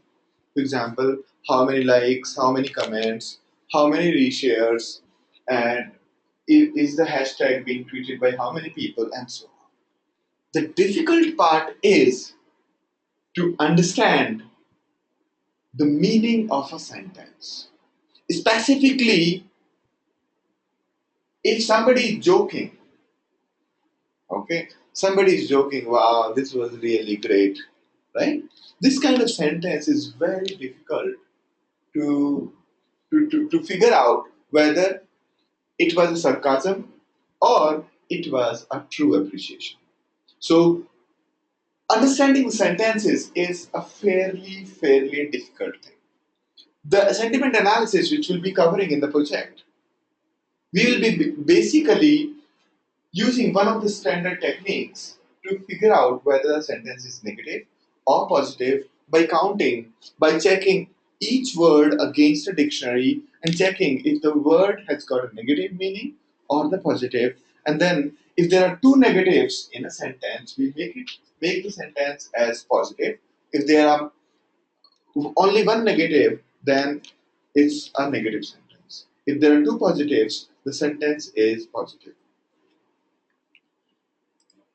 So the sarcasm, and the humor and the exceptional comments will be outlined if the data is used.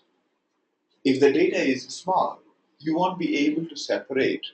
You might get a very biased opinion. Therefore, doing the sentiment analysis automatically ensures the outliers, um, the few corner cases of sarcasm are outnumbered by other real opinions. Okay? Because if you have huge data, there will be few sarcastic comments, but rest will be the genuine ones. That's the assumption.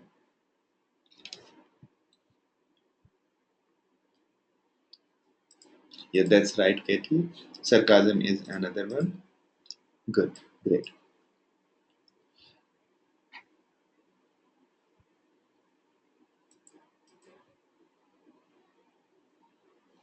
Pratik is saying, do hashtag play a big role while searching or analyzing the feedback? Yes. Is it the primary key? Not always.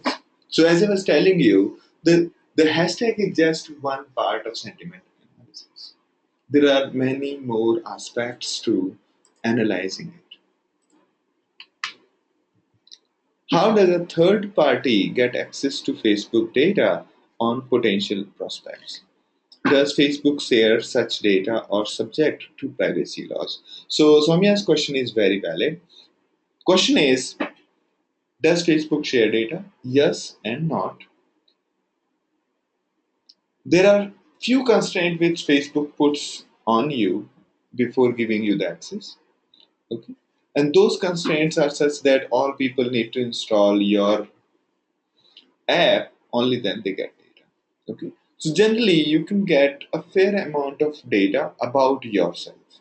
Okay, so if you have tweeted, you can get the number of comments, all the comments, and so on.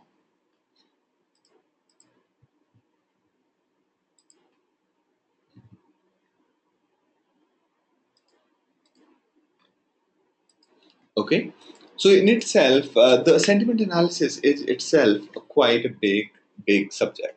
There are there are many more techniques involved in sentiment analysis. All right.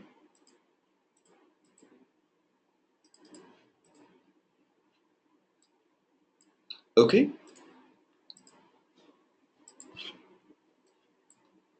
There are a few more use cases and problem statement I would like to go with. All right. So, in the similar fashion, big data, there are many more big data customers, and I would like to explain only few of these. So, we talked about recommendation engine. Search quality, of course, is a big problem. Even if you're building an organizational enterprise-wide search, you would need to churn use data from internet so that the word and the meaning, the spelling corrections, building a thesaurus, and all of these can be prepared for you. Okay, so search quality is requires churning huge data or building dictionaries in order to give the great experience to your users. Okay, next is sentiment analysis, which we have already talked.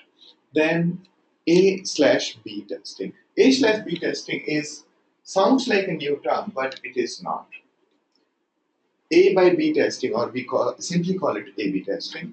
A/B testing is not a big new thing, but I'll explain A/B testing in as part of two examples.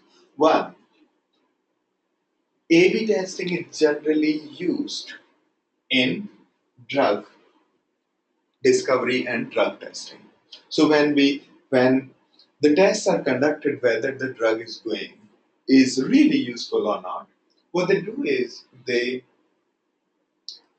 give the give they prepare two samples as in two groups of people. One group will get the drug, and group will just get the pacifier. Okay, they would not know that they have got the pacifier.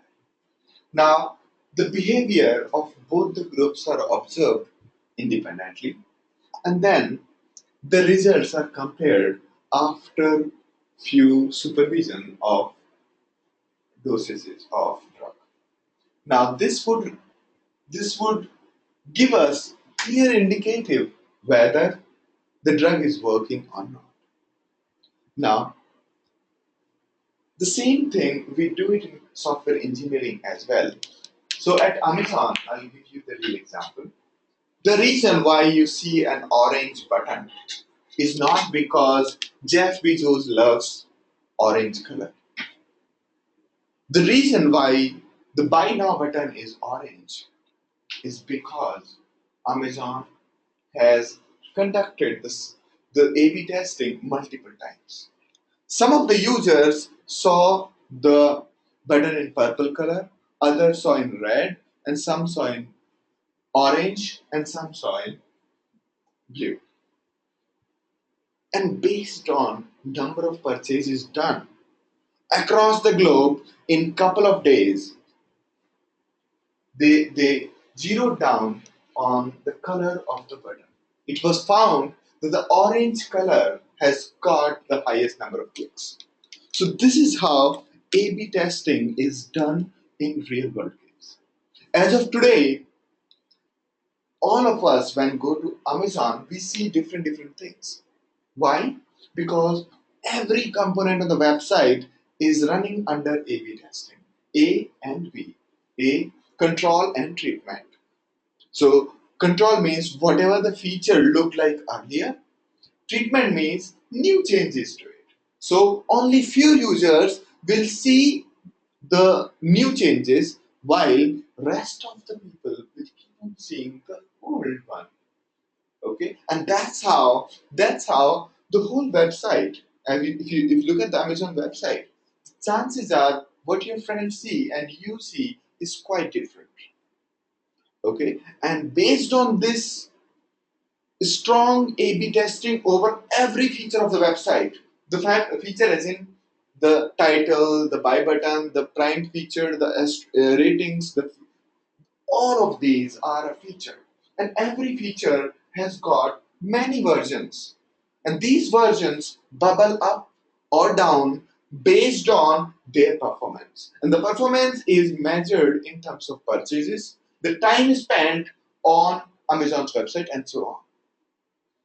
So A/B testing is huge huge use case of big data. Why it's important? Why it's big data? Because it needs to handle humongous traffic. It needs to handle so many components across so many pages of Amazon.com, and and therefore it is fairly complex and requires fair amount of computation on the back.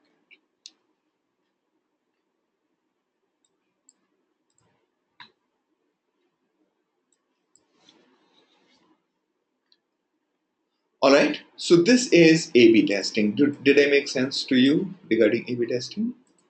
Everybody's clear about it?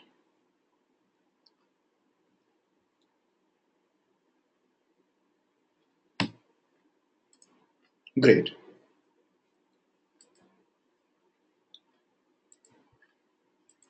All right.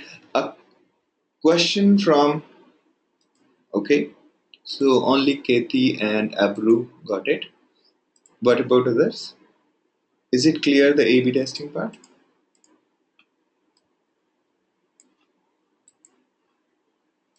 Good, good, great. Ritika, Sudhan, Sukhvinder, Sasti. Great. All right. Yes. So I have talked only about theoretical part. In practice, it's fairly engaging one. But there are some third-party tools which let you inject, which give you the kind of JavaScript or the HTML gateway, web service gateway, which can make the two pages. All right.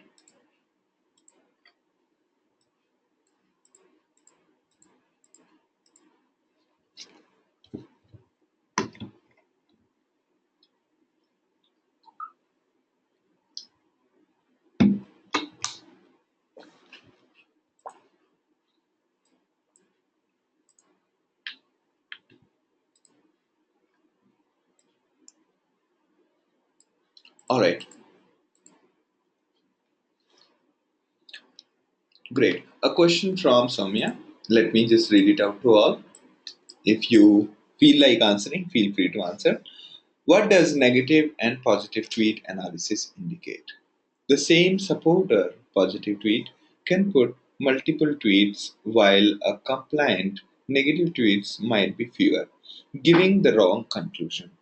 Okay, so yes, so this is a kind of a fraud detection that needs to be done while doing the analysis of tweets. There are many more ways of stopping the the fraud, okay, by analyzing the social graph, by doing many kind of techniques to just predict whether it's a whether it's a fraud, or whether it's a bias, or whether it's a genuine. Okay, it's itself is a complex topic. That's good point, Soumya, by the way. And yes, all right, brilliant set of questions. Great, let's move on.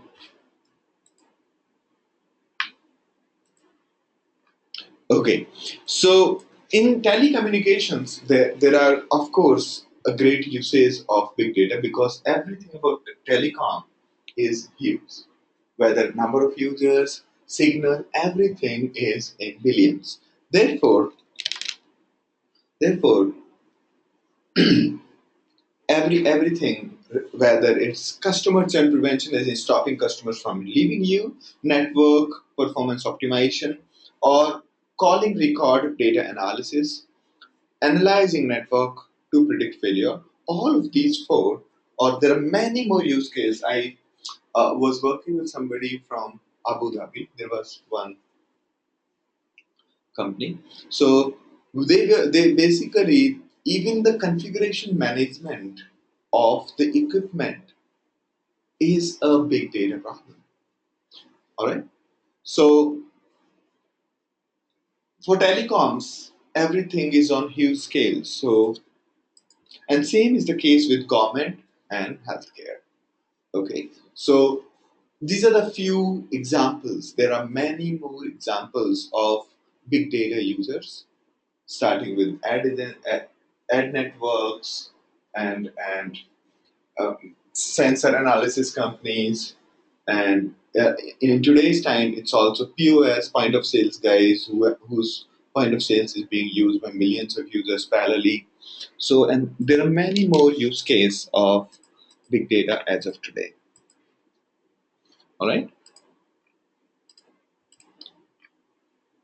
All right. These are the 11 common myths related to big data. It only means data above or in the range of terabytes. Is always about social media and doesn't apply to me. So regarding first one, of course, if the volume is small and the variety is complex, even if the data is in gigabytes, and still it will consume, it might become impossible to solve using one computer, and therefore it would be big data. Is always about social media and doesn't apply to me. No, it's not about social media.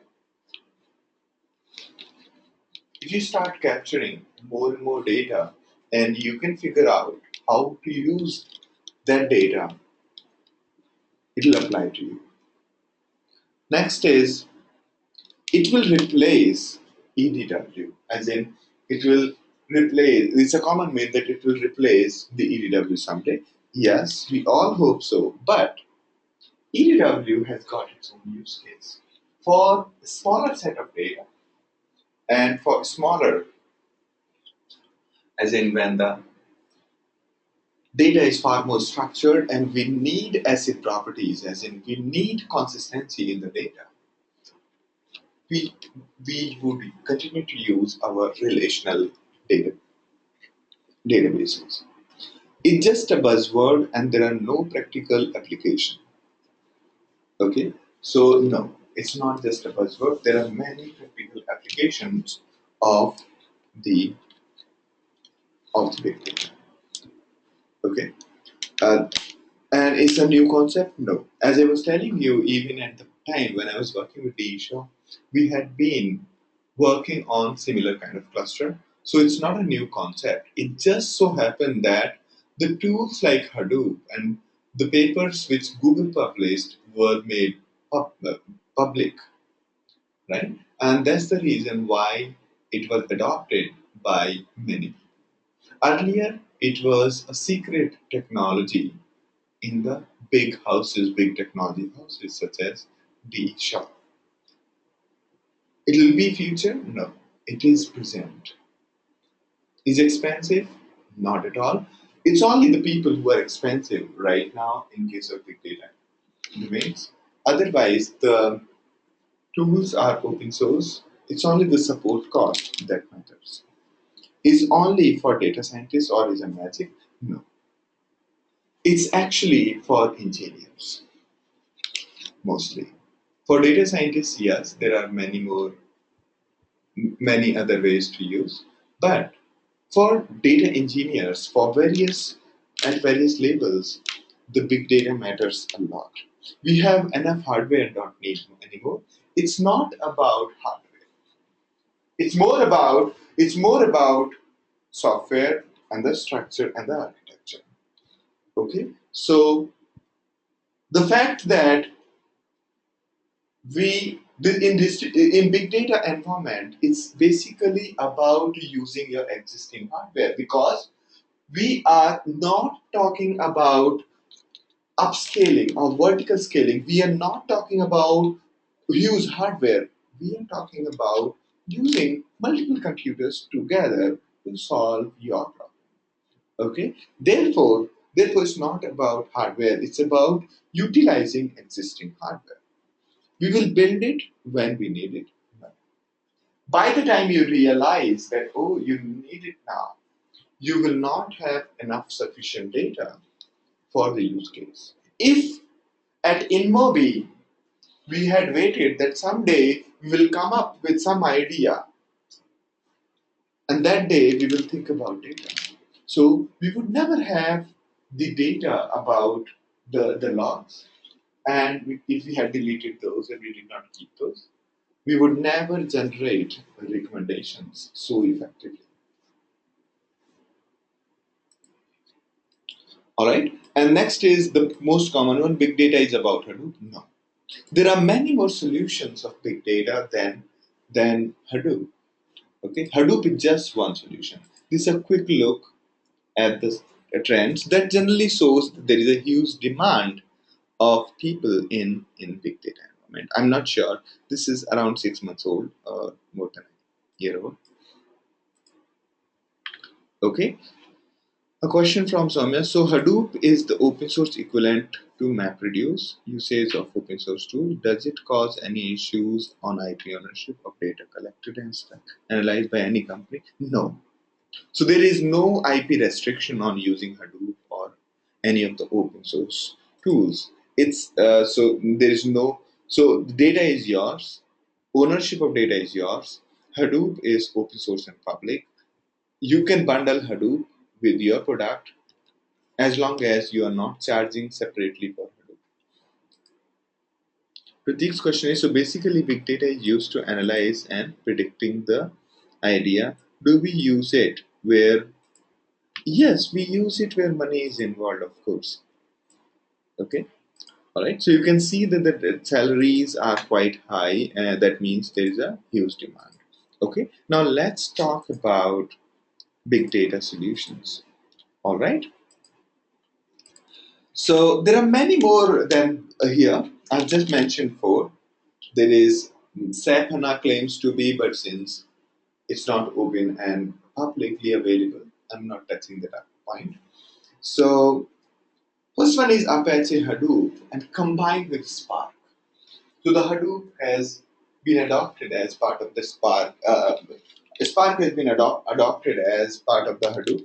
So Hadoop and Spark combined together is probably the most eligible solution for big data journey. Almost every component part of Hadoop and Spark is designed bottom up for distributed computing. Second is Cassandra. Cassandra is a database which provides you SQL kind of language for churning the data. And this Cassandra again, it runs on many servers parallelly and is quite robust in nature. Similarly, we have MongoDB and we have fourth one is Google Compute Engine. So Cassandra and MongoDB are mostly like a data store and providing their own proprietary query language. I mean, in case of Cassandra, is open source and looks like SQL. In case of MongoDB, it's more like it's a different language altogether. And so, and the fourth one is Google Compute Engine. Google Compute Engine is basically a compute engine which comes with everything, provided you put your data on Google server. And mostly, the enterprises are not okay with moving their private data to whether AWS or Google. Therefore, people go for their private clouds, and private clouds, even today, the best solution is Hadoop along with Spark. All right, Cassandra and MongoDB are great when you just have to collect little bit structured data or partially structured data, and you don't have to use so many algorithms or other computing paradigms. All right, so okay, so let's talk about Hadoop.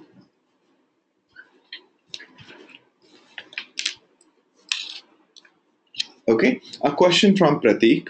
So basically, okay, question from Pratik. Let me just show it to all of you. So basically, big data is used to analyze. Yes, yes, and that's my answer. Now, just like how Java has ultimate guide like thinking in Java, do we have Bible for big data? So I would say that for Hadoop, I like definitive guide. Okay, go for the latest one. That's a good one. And big data, there is not one. because big data is more or less like a terminology.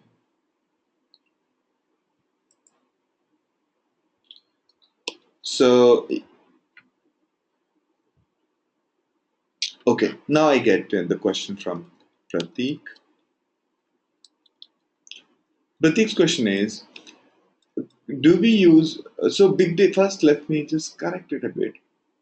Big data tools. Okay, big data tools are used because big data is not used. Big data is data. Okay, so we don't say that we are using big data for online transaction. So yes and no. Okay, so we do use big data tools sometimes for starting the transaction, but for ensuring the transaction, we generally go for relational databases. Okay, because relational databases guarantee the transactions, while none of the big data tools can guarantee the transaction. We will talk about CAP theorem later. Okay, and remind me of the CAP theorem at later point of time. Okay.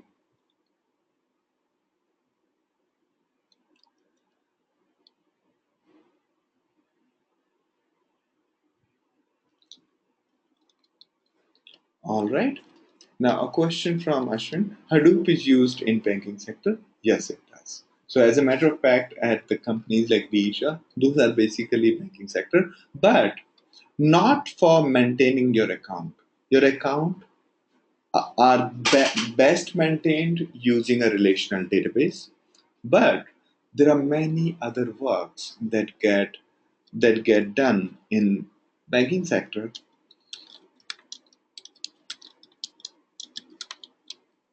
creating credit ratings, etc. Okay.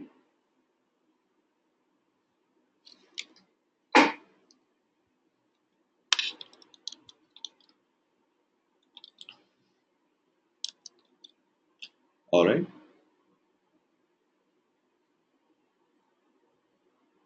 So a question, yeah. Further question is, since the transactions are getting higher in number, still we use RDBMS. Okay.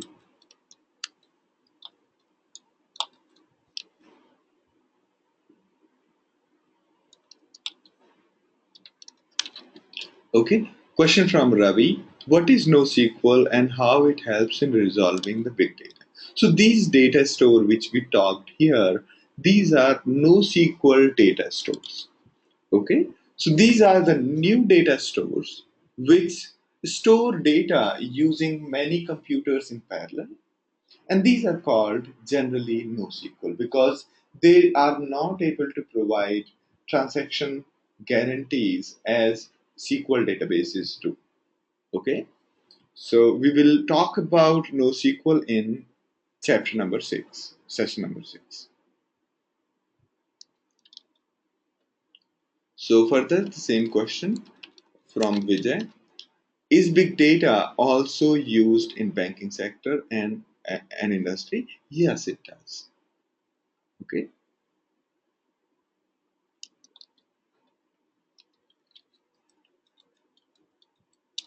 Pratik's question is, transaction logs are maintained using big data tools. That's right.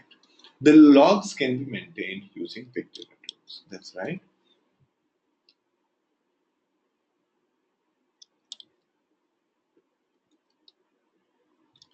Aditya is saying that can Hadoop be said as a framework of Java? No.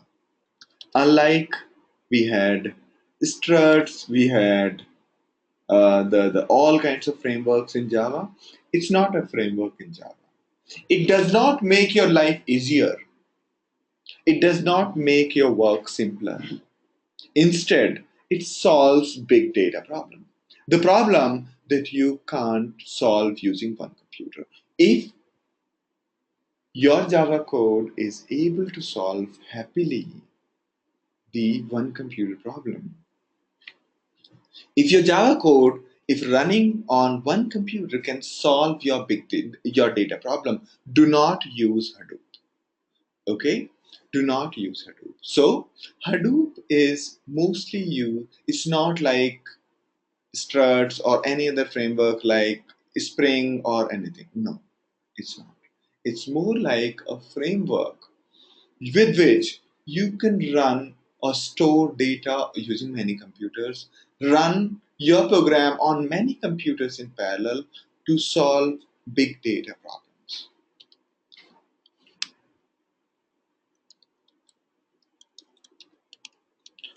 Ravi's question is, will NoSQL lead in the race of RDBMS unstructured data? So some of the NoSQL itself are competing, but RDBMS has got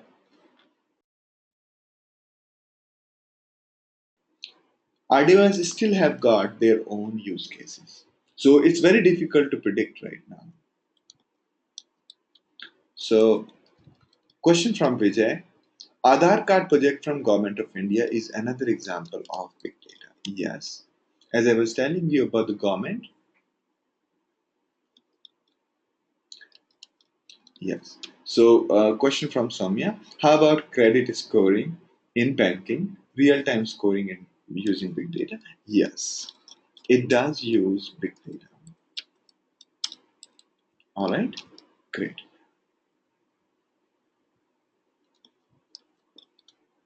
A question from Ravi. What are some other business domains that tend towards using big data tools other than e-commerce? So, as I was telling you here in this diagram, in this specifically, so telecom, government, healthcare, and whatnot. Take a look at the universities and the general organization. So everybody is moving towards big data. Okay, because inevitably the data is growing bigger, and there are many use cases of having humongous data.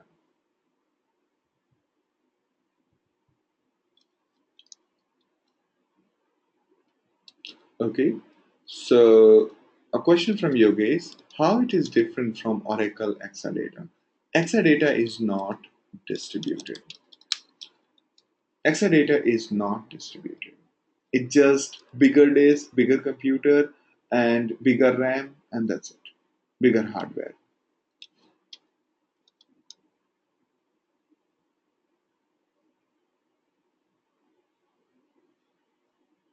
All right. Yes. Thank you, Yogesh. Yeah. Thank you, Prateek, for answering that question related to banking. Okay. Chaitali's question is, how do we query? Okay. No single answer. There are many tools like Hive, Pig, etc., which we can say Spark, SQL, Spark R. All of these help you query the data lying in the clusters. Nagin's question is, what are the roles in big data as analyst or developer and admin? Yes. So as part of analyst, you figure out the program, as in how would you how would you generate insights on data and build the various kinds of models. As a developer, you will facilitate any of the big data project end to end. And as an admin, you will ensure that your cluster keeps running, and you will ensure how to install the programs on the cluster, as well as ensure that the as admin you will have to ensure, as a Hadoop admin, you will have to ensure the capacity planning. Okay.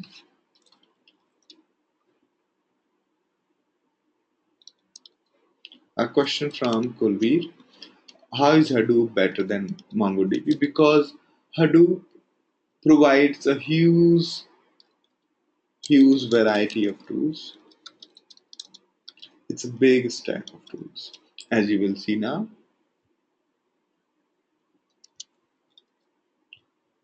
All right.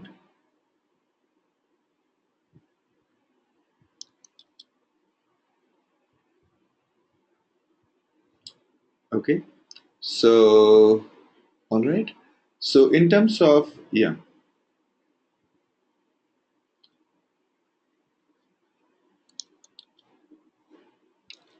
okay. So, a question from Samir. What are the prerequisites of learning Hadoop? I'll just keep the prerequisites for my course instead of being in general. Okay.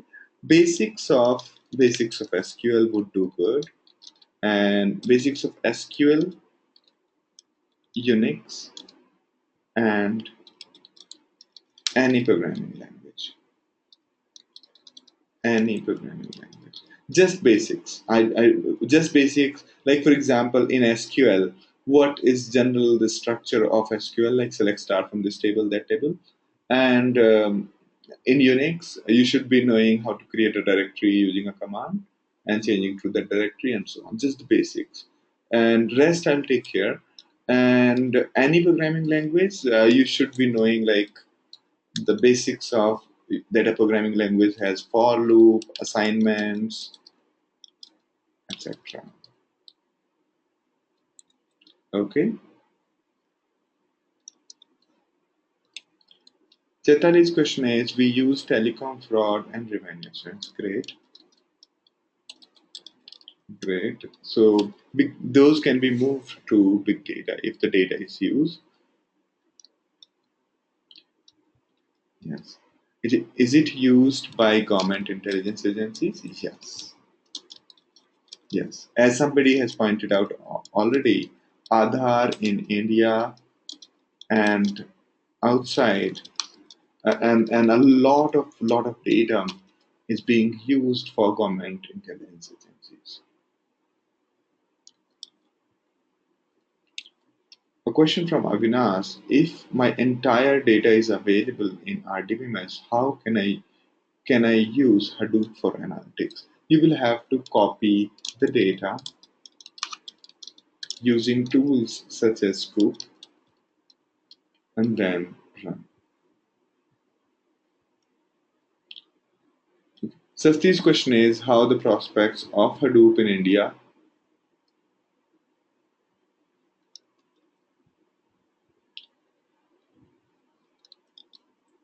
There are quite good prospects of Hadoop in India as well. There are many companies working on that. A question from Ravi: are the queries fired in big flat file or in translate data? The quick answer is both. Tools like Hive and Pig can work on both structured as well as unstructured, semi-structured data.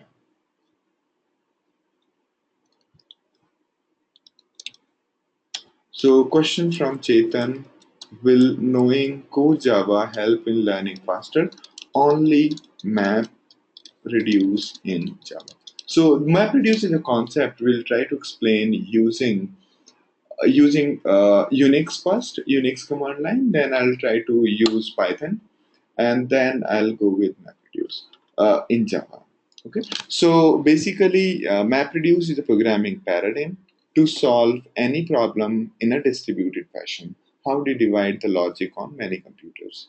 And Java is just one approach. So we take a different approach. We try to solve it using shell programming first, then we try to do it in Python, and then we will go with Java. Okay.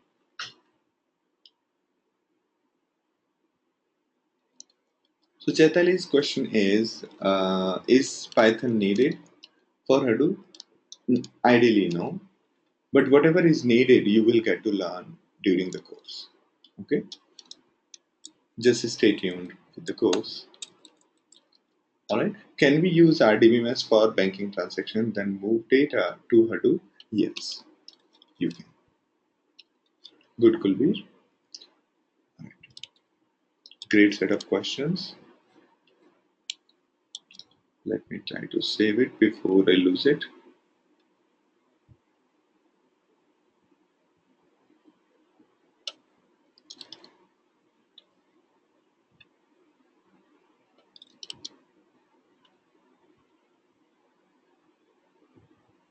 Okay, we said, what is the date today? 9 April. Okay. Ouch.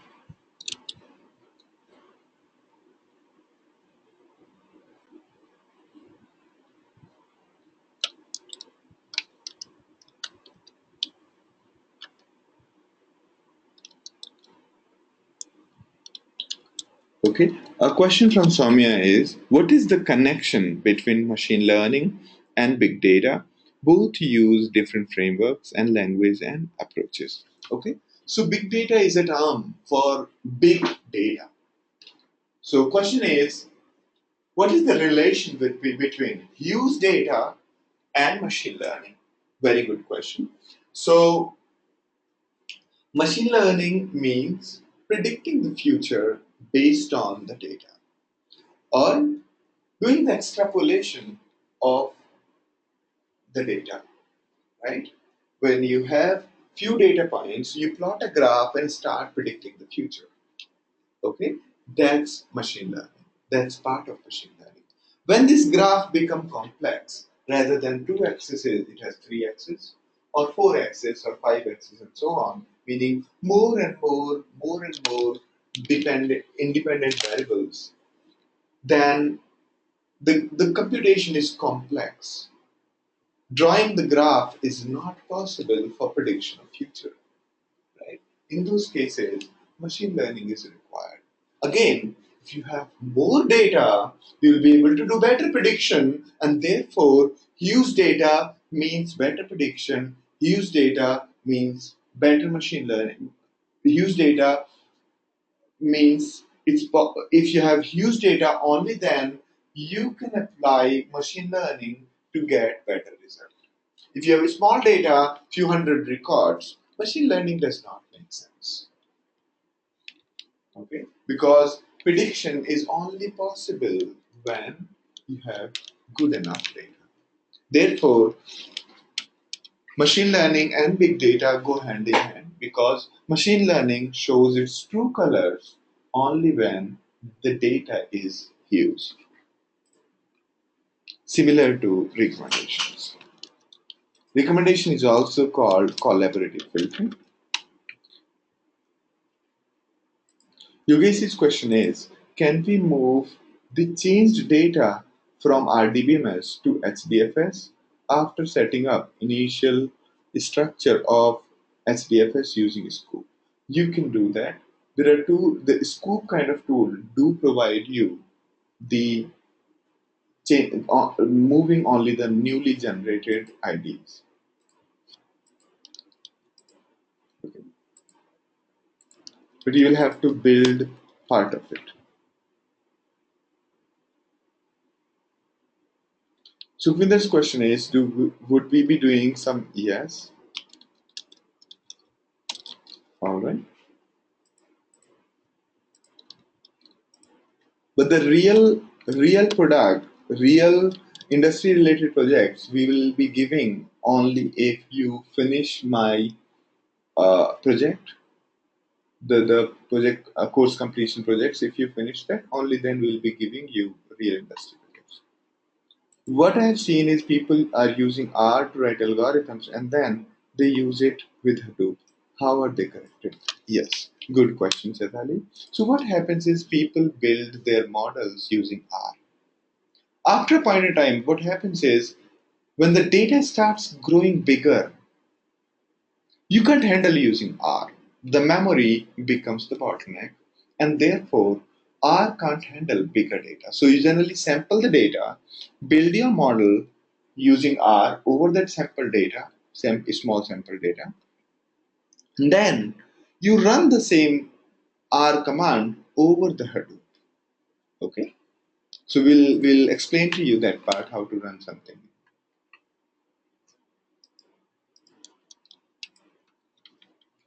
Okay, good question. Very good question, Chetan.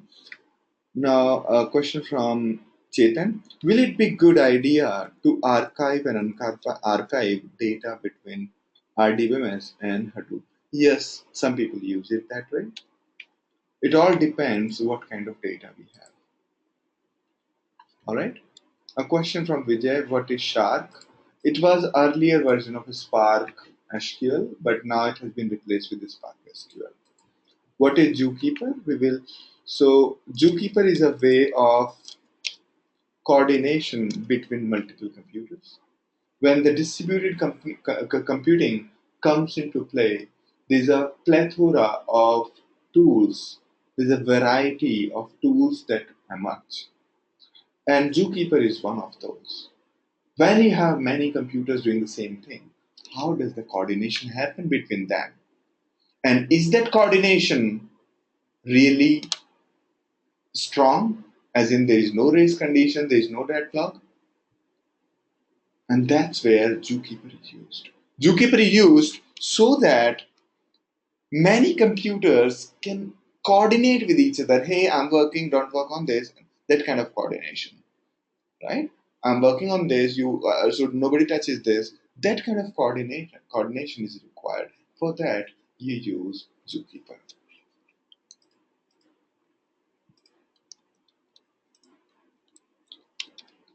So Kulbir's question is, why can't we manage bank account information in Hadoop? Okay, so see, the bank account information, as in the account transactions, is very difficult to handle in non-transactional systems. Hadoop generally, or any distributed computing environment, does not provide you the transactional operations. We will talk about in session number 6 when we talk about HBase and CAT theorem.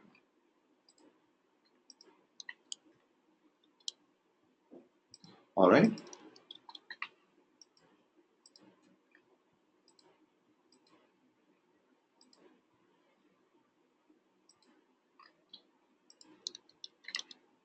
Few more questions and then we will move ahead. So today's big data issues is resolved with distributed computing, but will compression of big data have a sweeping solution? Did this parameter? Yes. So while storing the data on any of these systems, data is well compressed. We will talk about columnar database exactly for the comparison. Ashwin's question is, by using Cassandra, can we handle bank transactions? No. We can, but yeah, it's not that great as RDBMS. So you generally move to big data systems only when you require one. Okay, so we'll just go quickly over the big data ecosystem. So at the bottom, we have this one is called Hadoop Distributed File System. This is the file system where we store everything. Every system, every tool which we use is going to use Hadoop Distributed File System. In very simple way, we, we have many hard disks lined up in many computers. We connect those computers in the network, and by combining those hard disks, we make a single file system called HDFS. All right. The next tool, the most important tool afterwards, is HBase. Since not everything can be stored in files, because in files you can store only those things where you want append-only operations. Meaning, when you edit the data continuously in a file, it is actually resaved, rewritten, even in normal life. Therefore, if you have to handle things in record-wise manner, as in open the third row, modify something, and so on. If you want to edit the data in that fashion, you use HBase, NoSQL store such as HBase. HBase also runs on many computers parallelly and can have humongous data because HBase indirectly stores data in the HDFS. Just the way Microsoft SQL or MySQL stores their data files in local file system. In the same way, HBase stores data in the HDFS. Okay? That's the second component. Now, the main component called MapReduce.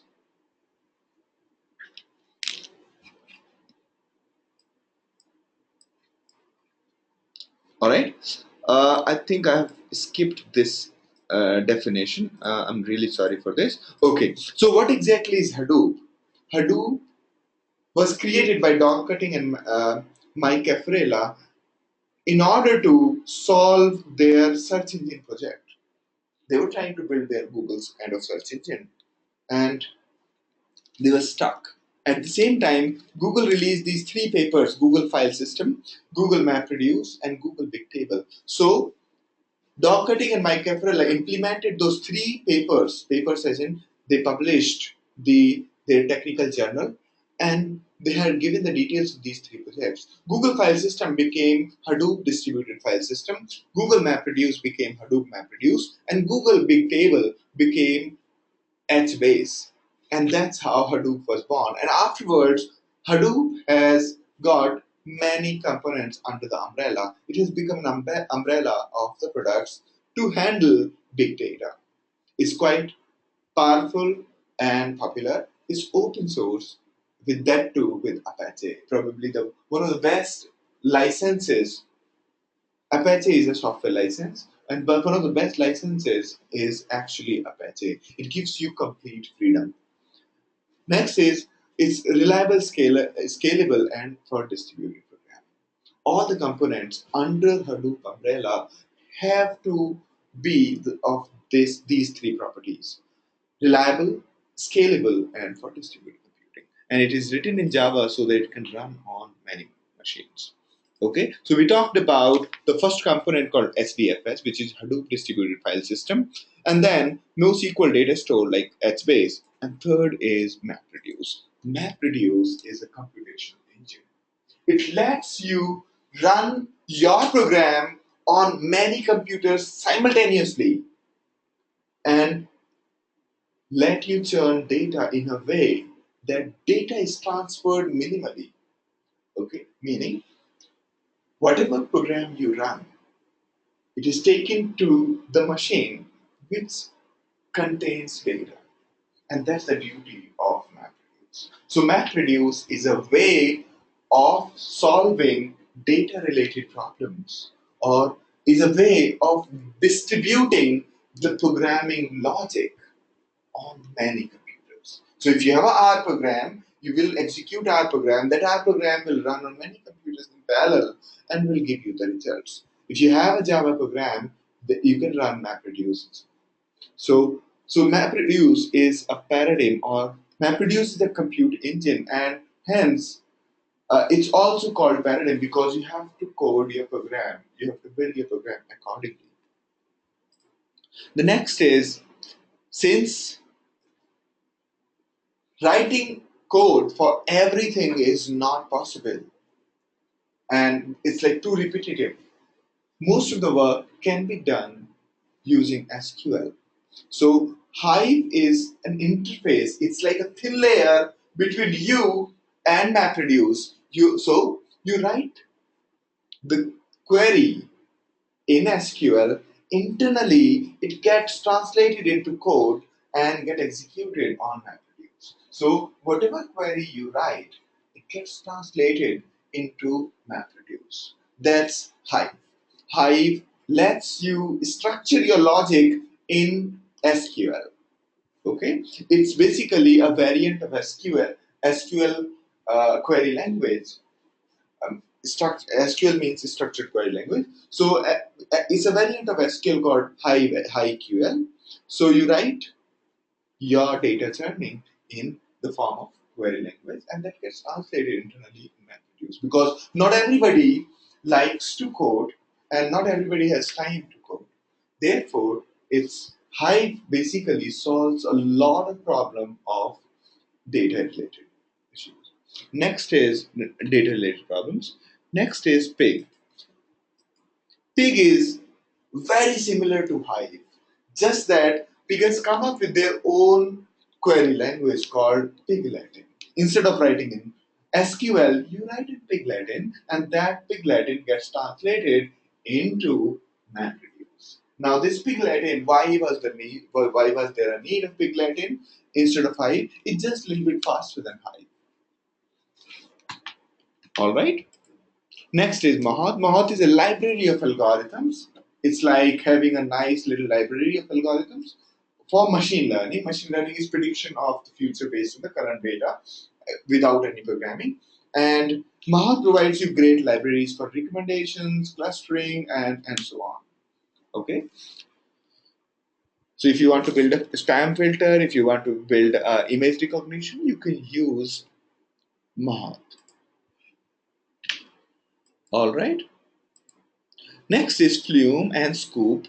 Flume is used for importing continuously the data from various sources, while Scoop is for batch-wise import from the structured sources. Okay, so while only Flume provides a way of distributedly pulling the data from all kind of sources. Let's say you are running 10 web servers, all 10 web servers are continuously producing logs. In those cases, you will run Flume on all those 10 servers, and those 10 servers will push the data to your HDFS. Similarly, Scoop, as we talked about just now, whenever we have to pull the data from the standard database, it's better to use Scoop because it does it using MapReduce internally and distributes the logic of pulling the data onto multiple computers. Okay, so Scoop makes the things really faster. All right, so these are the various components. Now, when you build a project, when you have a project, like say for example, you are building a recommendation. What will happen is you will have some part in Hive, some part in Pig, some part in MapReduce, in Java, some part in HBase query, some part in Scoop query, and so on.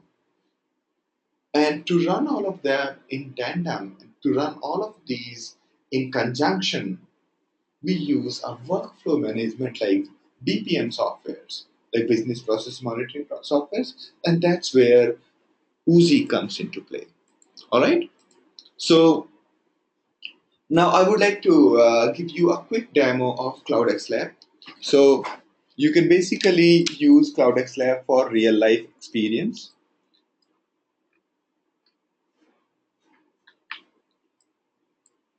Okay, so let me just, okay. So this is my lab. I can just go to my lab. If you have not, then you will have to enroll. Okay, and you can open either of the tools, Ambari, Hue, and Web Console. Ambari is from Hortonworks. Hue is from Cloudera. Using Ambari, you can provision your systems from the web interface, and I'll show you. Okay, and let me.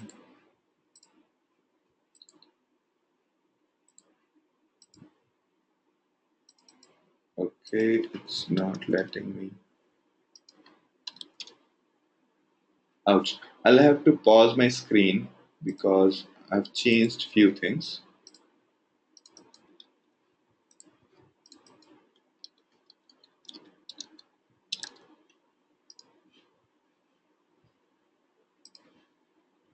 Okay. Yeah. Now, given this password, I have logged into my Ambari console. Now here you can see HDFS, you can see MapReduce, you can see Hive, you can see HBase, you can see Uzi, and you can see Zookeeper, and so on. We have turned off Atlas for time being. Atlas is some component from Hortonworks, and you have Mahout clients installed everywhere. Okay. Similarly, you are given a console where you can log in from the web itself.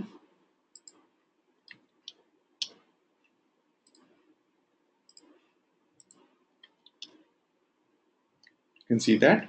So here, from here, I can run Hive, I can run Pig, and I can run everything from here itself. Okay, I can run Spark.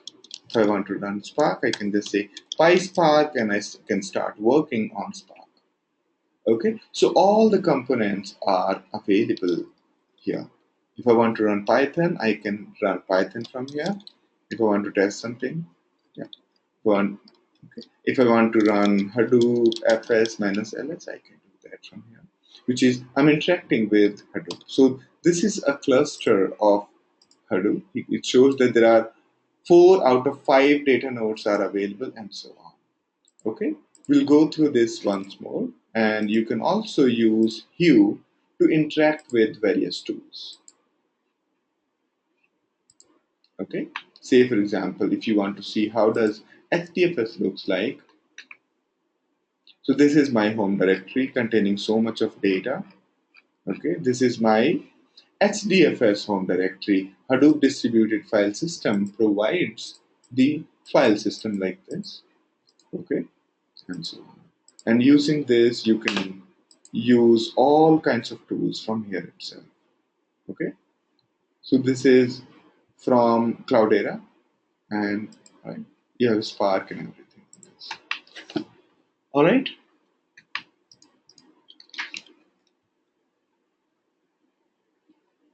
Ashwin's question is, okay, so that's pretty much with respect to sessions, and I would like to answer your questions now. So all of you can start using the CloudX Lab for time being, and those who have not enrolled can enroll for the course. Okay. Second session will be on tomorrow, which is 10th April, and 8 p.m. IST. Okay.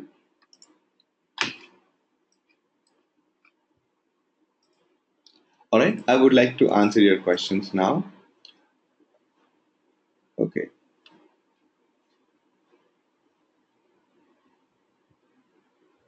All right. So a question from Ashwin is HBase is like metadata of data.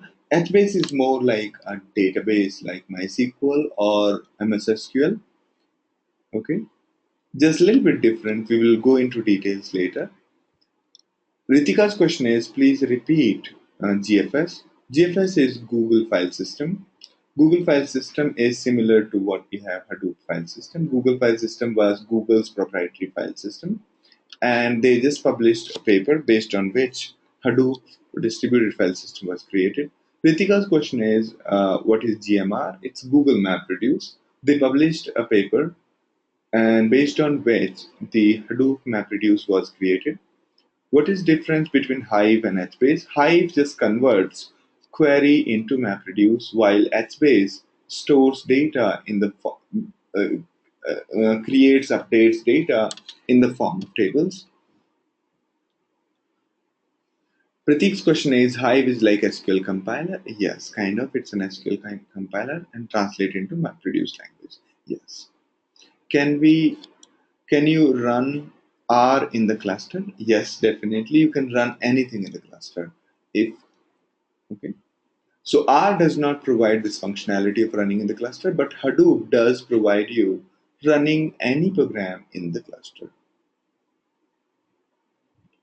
Okay. Vijay's question is, thank you for informing a very informative session. Welcome, Vijay. Okay.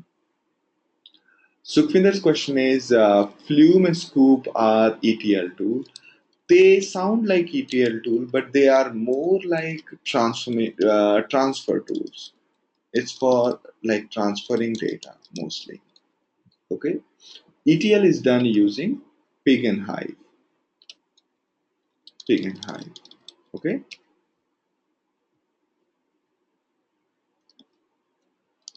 Yogesh's question is Cloudera Manager and Hue both are same? No.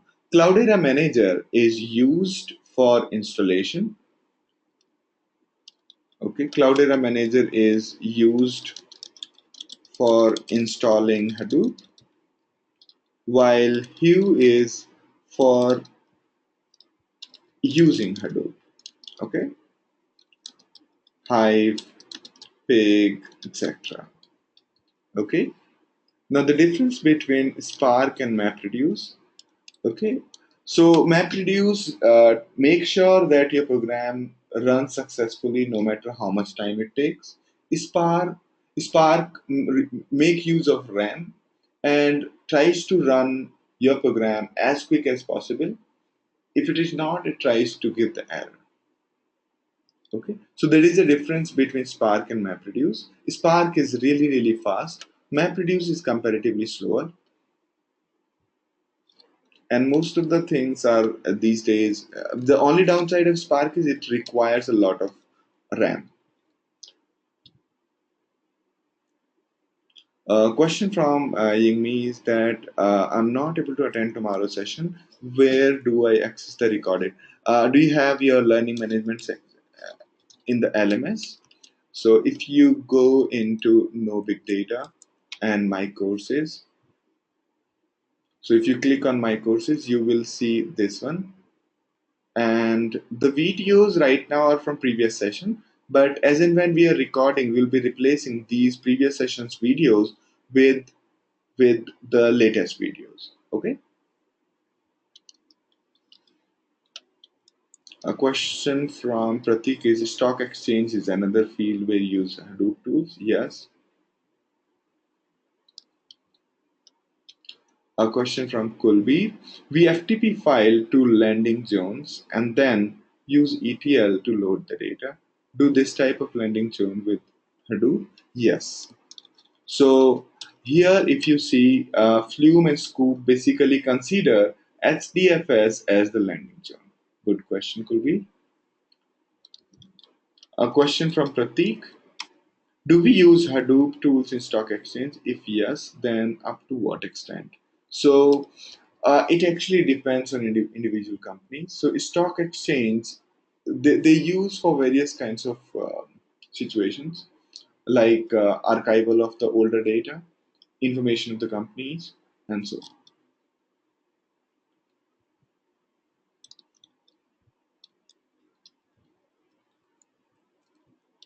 A question from Chaitali. So the problem we tried to find vowels in 1 petabyte data can be solved using Hadoop complements as we yes with MapReduce.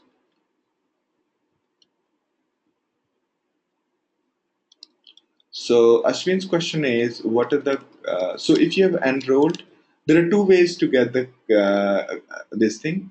If you have already enrolled in your in our course, you will see the same login password here. Okay, as you go to our website, CloudX Lab website here directly.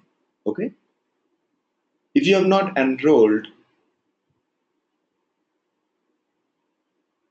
if you are not enrolled, then you will have to enroll.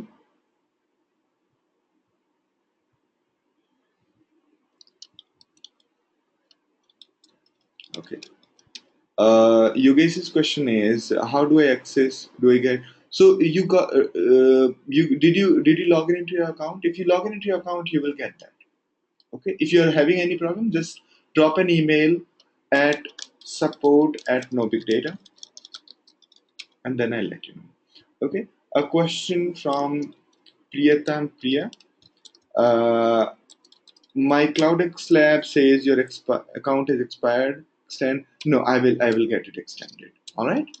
I will get it extended.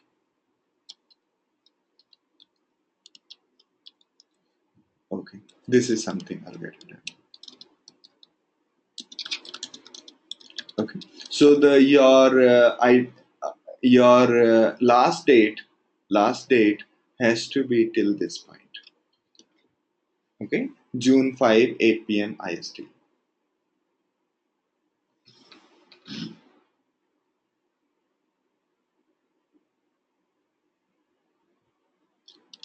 All right, I think other people are also. Wow, I think everybody is facing that expired problem. I'll get it resolved immediately. Okay, I'll get it resolved immediately. Yes, Sukhvinder. If you want access for a year, you go to CloudX Lab here. and then click on extend now, and then you can extend it. Okay.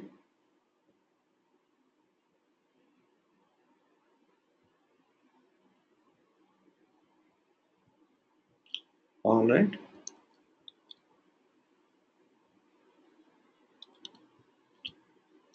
Sasti's question is okay. So for the first time, when you log in into your LMS, it'll take some time because it's creating account everywhere for you, and afterwards it'll become straightforward.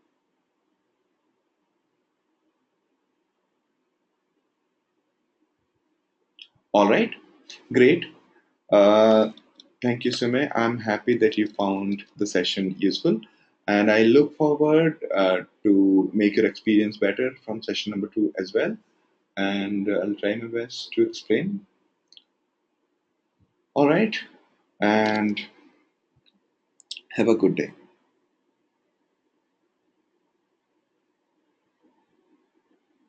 Thank you, Ravi. I'm happy that you liked it. Okay, so great set of questions, and thank you everyone for being part of it. And I hope to answer your queries further. Feel free to reach out to us at reachus at cloudxlab.com.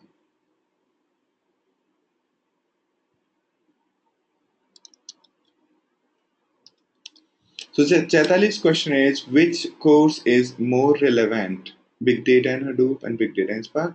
I feel that the Big Data in Hadoop is actually good because it covers Spark in it.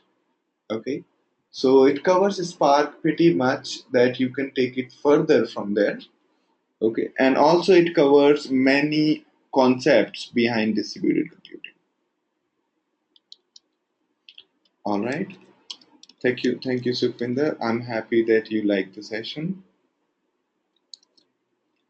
Okay, okay. All right, Chetan. I will, write an email to you regarding this. That'll be better. Okay. I look forward for further interaction, Sukhvinder. Great. I'm happy that you like Abru. I'm happy, Nagin, that you liked it. I look forward for. You can go to Know Big Data actually. That'll give you the full details about the course. If you go to Know Big Data and click on that elephant, you will get more details. Okay. So feel free to let me know if you have more questions. Okay. So okay, and rest is you can reach out to us at reach us. Not CloudX Lab, actually, it has to be No Big Data. Okay, just reach out to us at reach us at No Big Data. We'll take care.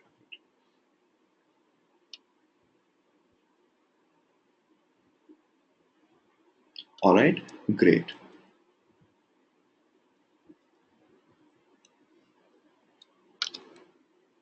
Yogesh is saying that I need help with installing a. Can you? Yes, yes, I can help you out with the installing on.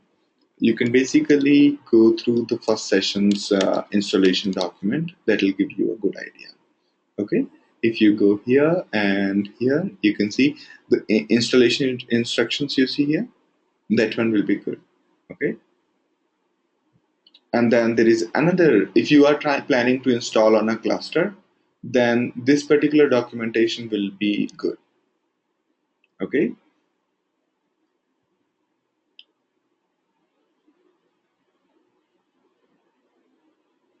So, Sukhvinder, most of the course details are actually updated on the website itself.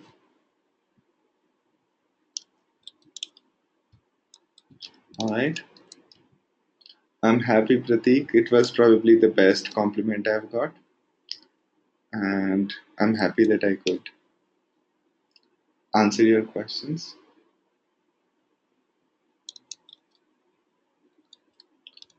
Ashwin's question is, can you teach us creating AI for the project you give at the end? Yes. I think this time I'm planning to add a separate project with more machine learning. Okay, let's try if that works out well. Okay.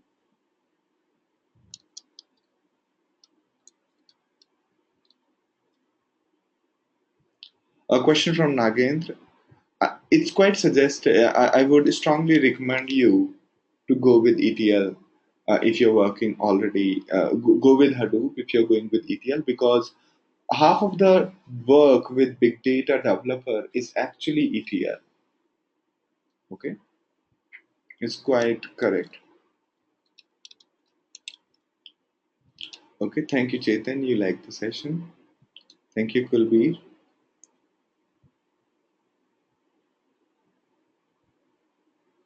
Okay,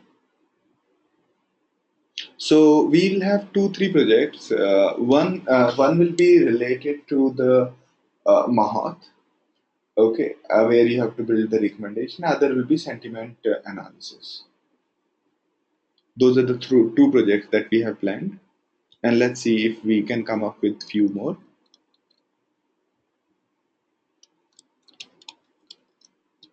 Ravi's question is, do we have to install components ready for the second session? Not really, not really. You don't need to install things, because this course is more about the learning the component than the installation. If you want to do the installation, I provide the instructions. I can help you out if you want. Okay. So Sukhvinder's question is, when the Spark scores are being announced. I am not sure if I'm going to announce the Spark course yet.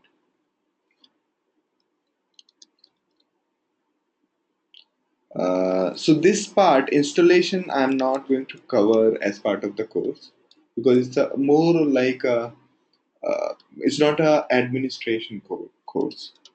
Okay. What we will do is we'll provide you how to install on your your machine, but you would not require for practicing the class. You can directly log in into the Hadoop and start working. Ritika's question is, are next sessions hands-on or theoretical? Next session is going to be very hands-on. Okay. Today was completely theoretical because there were a different kind of audience.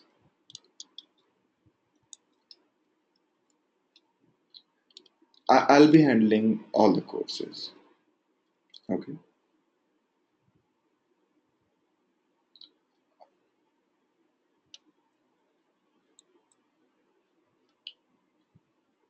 All right. Great then. Yeah. We are running 15 minutes late, but feel free to reach out to us at reachus at nobigdata. All right.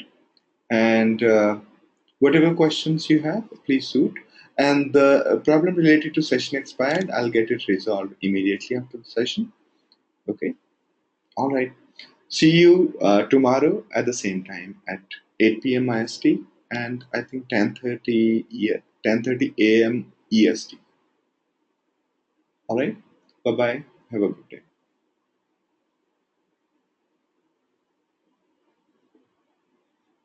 Thank you, Ravi. Thank you, Suhas. Thank you, Sukhwinder. Thank you, Magini. Thank you, Sudhamsu. Thank you, Ganesh. Thank you, Suna. Thank you, Pratik. Thank you, Chetan. Thank you, Kulveer. Thank you, Ritika. Thank you, Nagendra. And all right. Thank you, Ravi, Abru, Anup, Ron, Chetali, Ashwin, Avinash, and Satya. Bye bye. Great. Thank you, Sudhanshu. I also found questions really interesting. Bye.